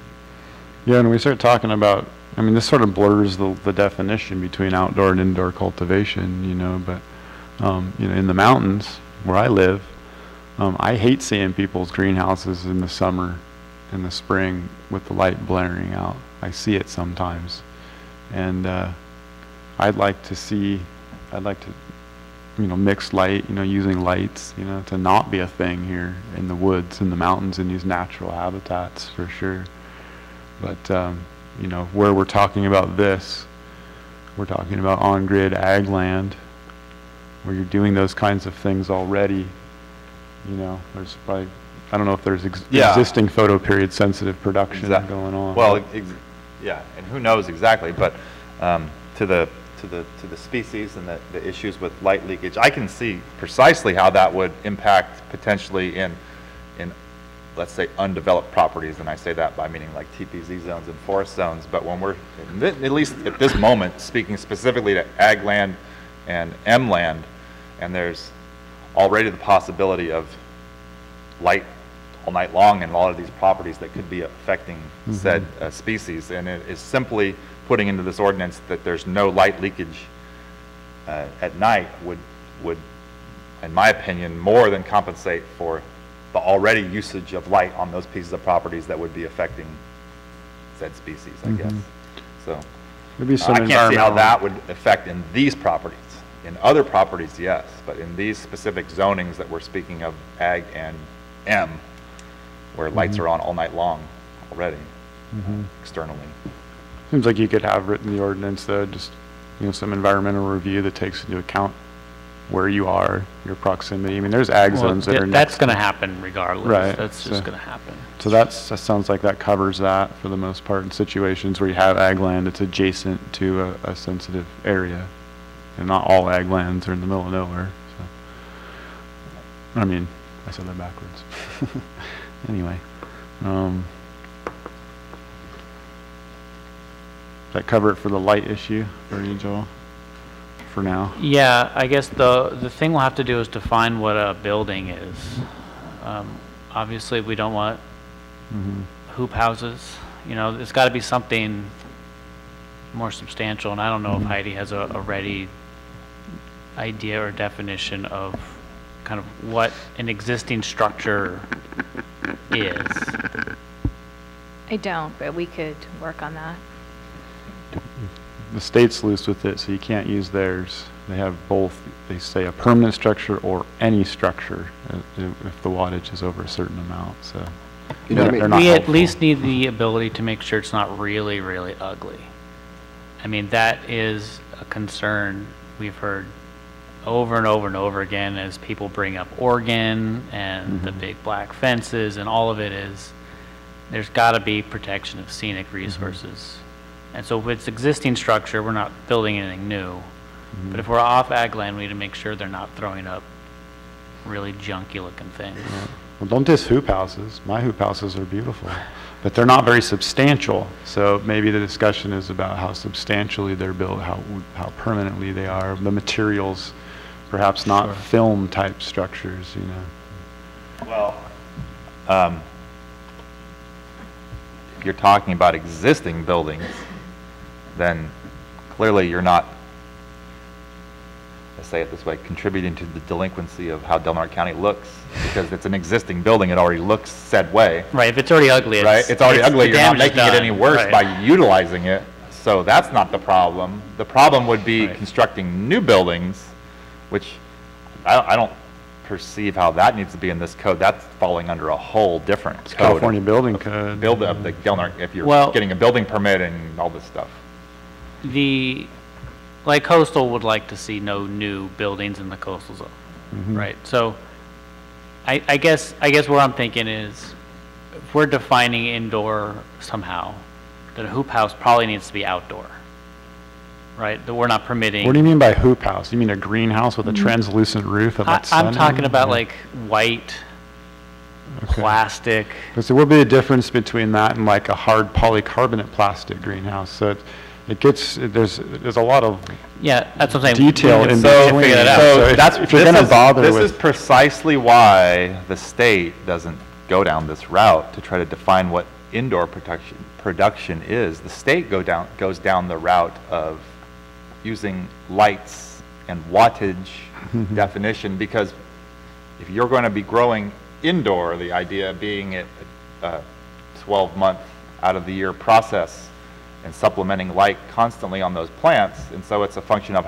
you're needing to produce a viable spectrum intensity of light to produce a plant, and so therefore they go down that route to define what indoor is. And so The thing is, the state. you're going down a really slippery slope if you want to say that it has to be constructed A, B, and C. You might as well say it needs to be in a completely enclosed, Right. you know, however you want to define the building of this non-light facility. emitting. That's what you kind of have to, you can't get into the details of how the greenhouse is constructed really. Well, And so therefore, you're This- going down the route of wanting it to be more natural resource intensive, meaning, when I'm trying to say that, I'm trying to say you're wanting it to use more electricity, number one. You're wanting it to use more, all of these A, B, and C things that we're trying to get away from. Because if a person uses, and most people do, a greenhouse, they're not supplementing 12 hours of light to those plants. They're using the sun for a bunch of hours and supplementing a handful of hours with the light. And therefore, they're making a much smaller carbon footprint. And so if Del Norte County goes down the route of it has to be indoors, and therefore it's using light 20, you know, all of those time, you're asking it to be a much less greener situation. Well, you know, the state didn't need to get into this because they punted CEQA to us, right? When it comes to protecting the visual, the scenic resources of the community, the state doesn't care. Their EIR said there's not going to be any impacts because the locals are going to fix it. So we do need to figure out some kind of design standards for what buildings are going to look like if they're going to be new. Because I don't want to go to the Board of Supervisors and say, yeah, we just decided to define it by light usage. And they're saying, well, is ugly crap going to get built in my neighborhood? And we say, I don't know, we didn't define it. So like, that's an issue that the community That's needs going to be to tough address. to do. So does that go to planning commission? If it's over 10 by 10 building, it goes to planning, and they have to have planning rules. Building permits. Yeah, building permits don't usually go to the planning commission unless it's a use permit attached to it. But I don't know, Heidi, what do you think about design standards of some kind? Goes back to our fencing problems too. I think that's something that the board would like to see, because I don't think they want to see a bunch of more junk. But just to clarify, I thought we were talking about indoor cultivation. Now, whenever you start talking about these greenhouses, that's not. Well, the problem is Missing the the state obvious thing. failed to define indoor as enclosed, so they just say any structure, and they define it by the amount of light you're using. So you could have a clear roofed structure. I mean, I have to say that as we've gone down this path, I was thinking of some solid structure that I did too. you would They- be able to see what Right. is In inside of most it. situations, And I people would understand. choose that because they're paying, and we're going through the processes of determining fees. You know, to get an indoor cultivation license, they're paying much higher fee, 5 times. 5 times, and the county can impose these fees as well, these larger fees, which precludes people necessarily from sometimes going that route. And then in a greenhouse situation, they don't necessarily need to get that permit, and they can grow some plants in a greenhouse situation without that permit because they don't need the intensity of the light to supplement 12 hours out of the day. So That- there's a, that would it's a be- business model choice. Well, that would be true if we're also allowing outdoor. Yeah. But if their only choice is to go indoor, and we're defining it as a structure, and, you know, a structure is very loosely defined for purpose of a building permit, they could be coming forward with some real, you know, really ugly stuff and calling it indoor because they don't have the option of outdoor right now. Once there's option of outdoor, sure, they wouldn't want to invest those resources in indoor when they could just call it outdoor. So, you know, these are the things. It's a rare setup business model where you're going to have light intensity of indoor and you're trying to use the sun also. I mean, I'm not going to speak for everybody's business model and all the innovative, neat things that people want to try and do, but it's not real common. You know, it's There's an extent to which what might actually happen is irrelevant. It's when you go in front of the board and they ask you Right. a hypothetical and you say, we didn't Sure. address it, Right. we have a problem. That's why I'm saying that because it's a rare situation, you may be better off just defining indoor as what we really think of as indoor, an enclosed structure that doesn't emit light. And just quit with that, you know, because that would be more simple. It's a rare situation where somebody is, you know, cultivating with the intensity of indoor light and they still want to bring in the outside light. It gets difficult to heat. When you shut your lights off and you have a structure that lets in the sun during the day, it's very difficult to keep it insulated at night. And so it's kind of not conducive. It's a weird mix. And so, like I said, some people might do it, but I don't think you're going to be leaving a lot of people in the dust by just saying, for now anyway, indoor is just inside in an enclosed building without emitting any light. Sun can't get in, light can't get out. You know, just the way we think of it. For the ease of this ordinance, Yes. it's easier for us Yeah. to say that, right? Yeah. I thought last time the concern was that it excludes people from actually using natural light if they want to. Well, I think so, it does, but I think that in the interest of the ability to change things in the future, and, you know, we did have somebody talk about that, and you don't want to lock that out forever, but there's a lot of things that I'd like to see us give up, things that I think would be awesome and cool that we should have right away, but I'd like to give up in the interest of getting things done. And this is one of them that I see. Defining the structure, I can see slowing it down a lot. Defining the details of what kind of materials you use in your greenhouse sounds like a big project that's going to take a while, and it would be easier. I'm just saying that you're not going to get very many people coming and saying, I need the sun for my 500 square foot indoor. It's just, that's Yeah, like another step. That's another evolution of the industry to figure out even how to make that work efficiently. It's not really even a thing right now. It's not like a business model that people use. It would be your next ordinance type. Yeah. Yeah, I think definitely in the long-term scheme of things, saying that we just defined it, you know, in a enclosed building, and not letting sun out, is indoor, I think is a big fallacy long-term. Short-term, making an ordinance that we can write on a piece of paper and throw it and stick it to the wall tomorrow. I is haven't different. spent enough time thinking about this to want to give up because it's too complicated yet. Good Like, job. it might I not like be that. that complicated. I Good might be able to do it in 3 or 4 hours. Okay. I haven't gotten there yet. Okay. Let's just say that most I know. greenhouses, lots of them are going to end up qualifying as, or want to qualify as indoor. That's what I'm Because thinking. If they put lights in them to be able to supplement and use them at certain periods of the year, then they're going to have to qualify as an indoor permit through the state. And if we further restrict that permanently, then it's a big problem, I would think. But short term, yeah, fine. Indoor is no light in, no light out. It's 500 square foot. Done. Well, I think that whatever we keep going back and forth here, whatever we decide and we put in toward this ordinance, we have to tell the Board of Supervisors that these are the minimums quickly just to get something done. We're gonna want to alter all of these and everything, because we don't have an outdoor yet. We don't have a larger than the 500 yet. Right now we're just saying it's an indoor, like you said. and maybe we'll do another indoor right after this with light emissions. Well, I feel like this is pretty close. I feel like what we're talking about here can start moving. As far as outdoor, I think outdoor wouldn't be that difficult if it's not on timberland. So is there any viability of outdoor cultivation on agricultural land, like climate-wise? Is that even a thing to spend time on?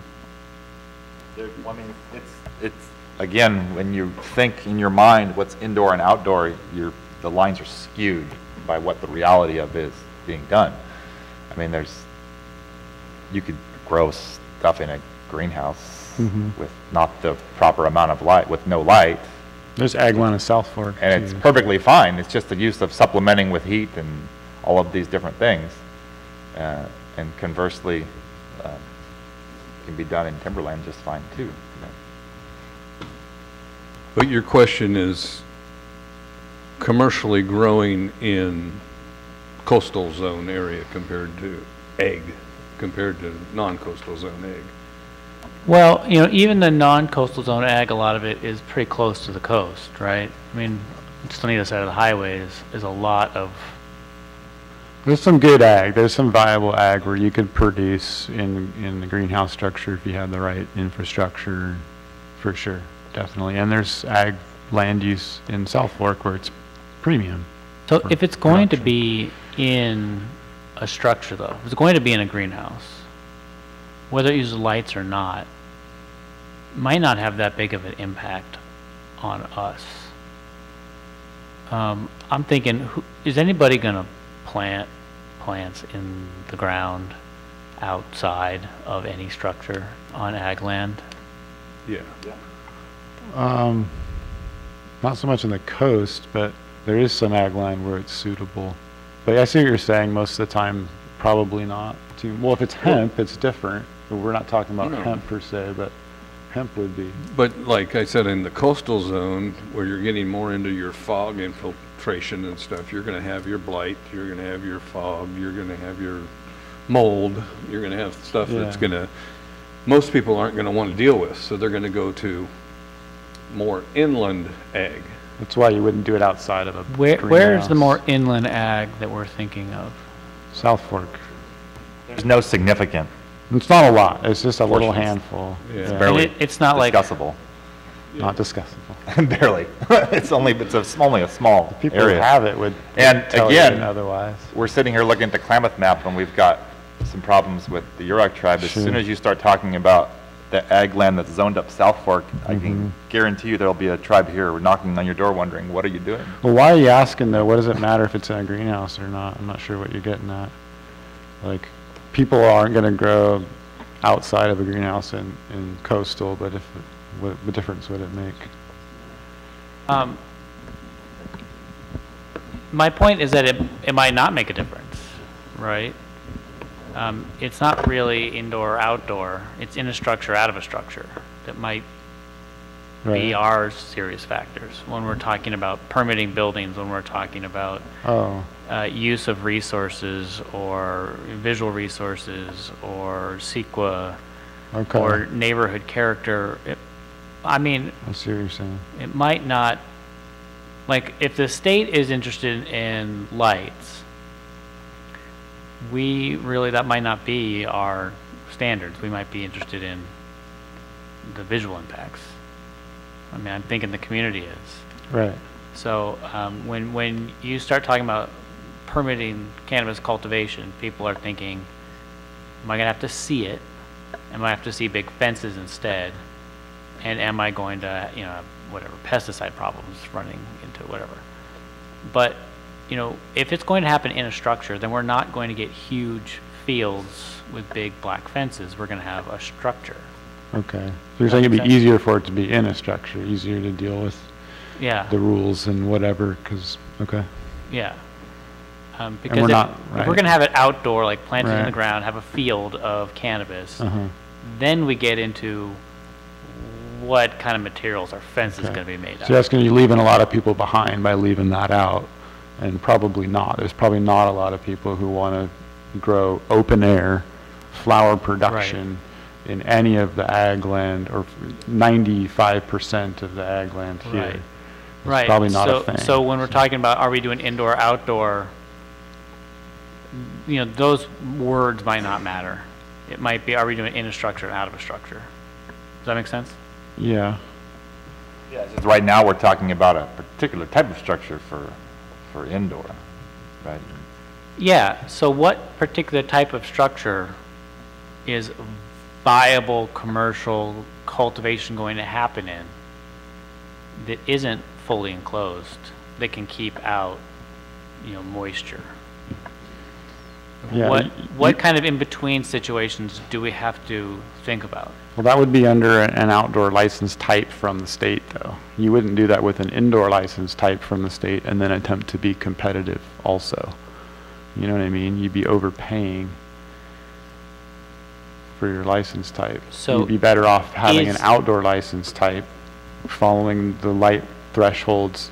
You see what I mean? Like, if so you're not gonna win by running indoor light thresholds, you know, and then paying that extra when you can also use the sun. You'd be better off just buying the cheaper permit, use the sun, and then bring your light thresholds down.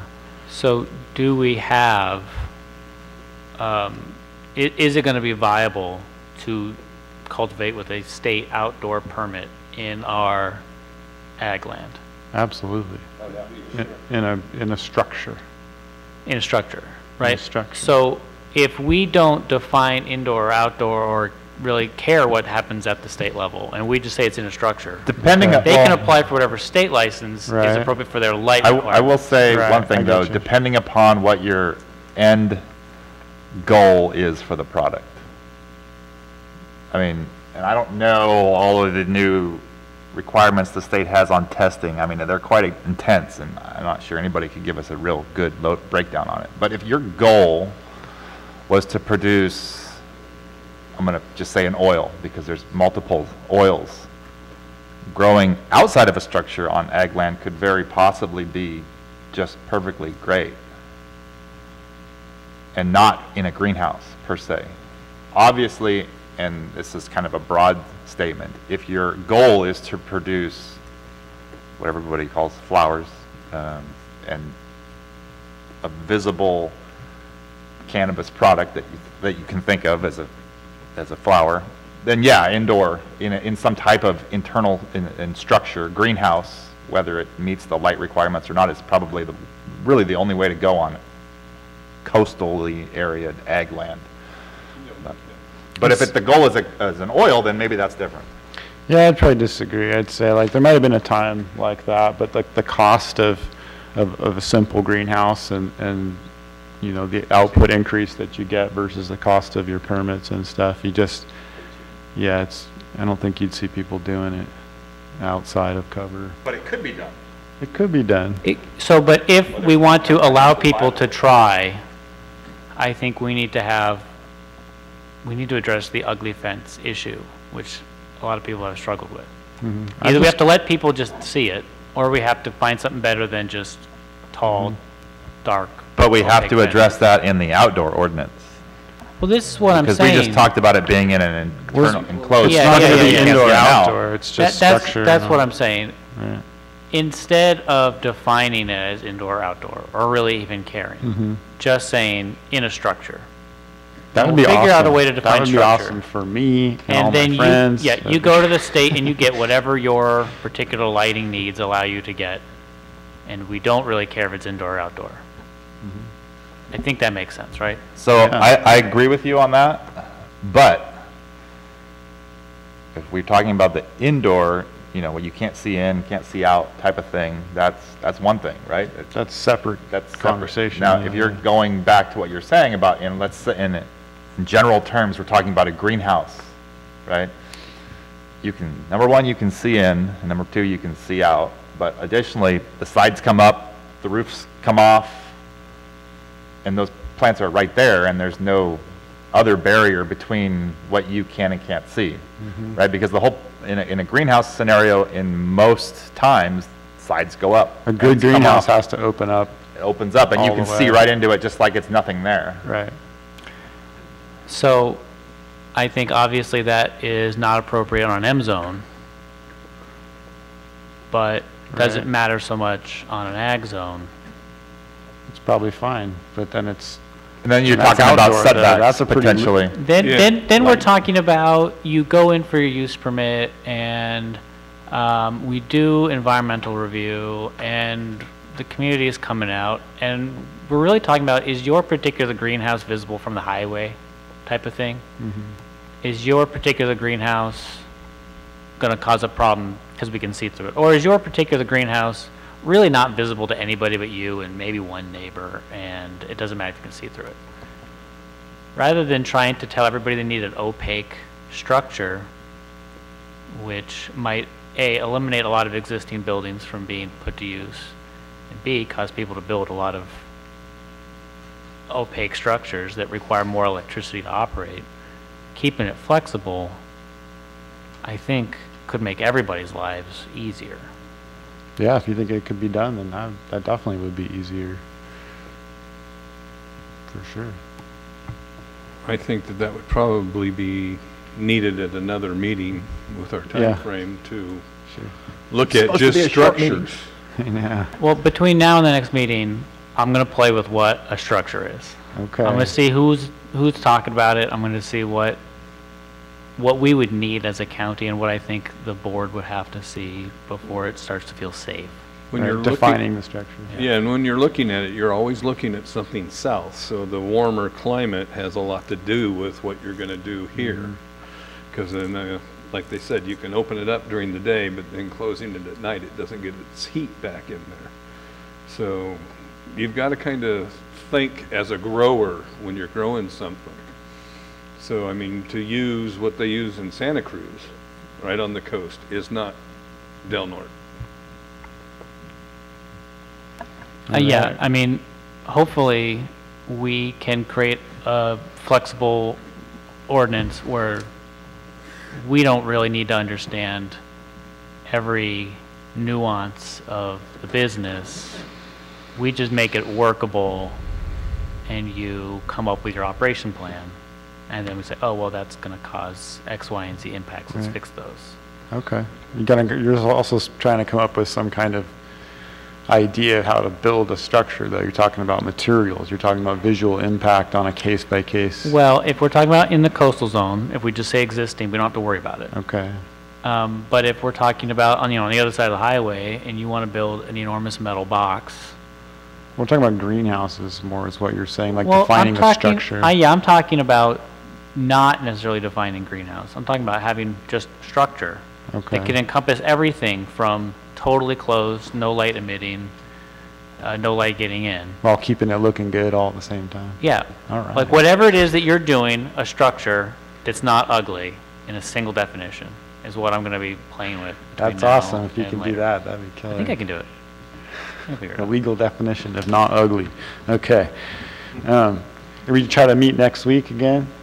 We'll get Blake here to chair this meeting, finally.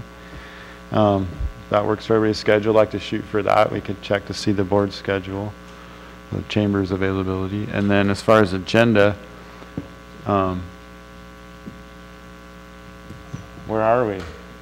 Are we like, we're kind of doing a little indoor, outdoor, where we're talking about we're not trying to defining we're trying to indoor and come up with outdoor, a- which I like.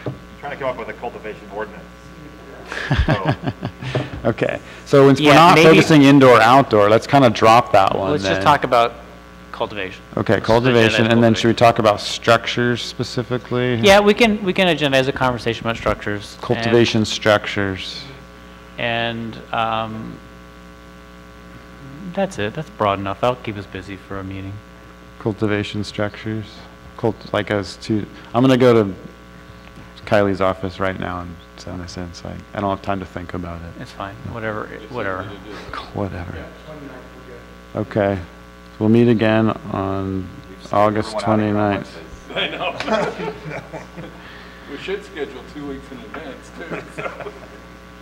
And we're gonna talk cultivation. Can we keep this to like, well, if we're not, we can't even talk about scale then really necessarily if we're talking about if we're not defining as indoor and outdoor. The small tiers, I mean, are we even going to get into that, like limiting the tiers that people can apply for? Let's talk about it. Okay. Talk about it next time. All right. Help me out here, Joel. So just cultivation structures? Cultivation, bullet points, size, structure, location. Okay.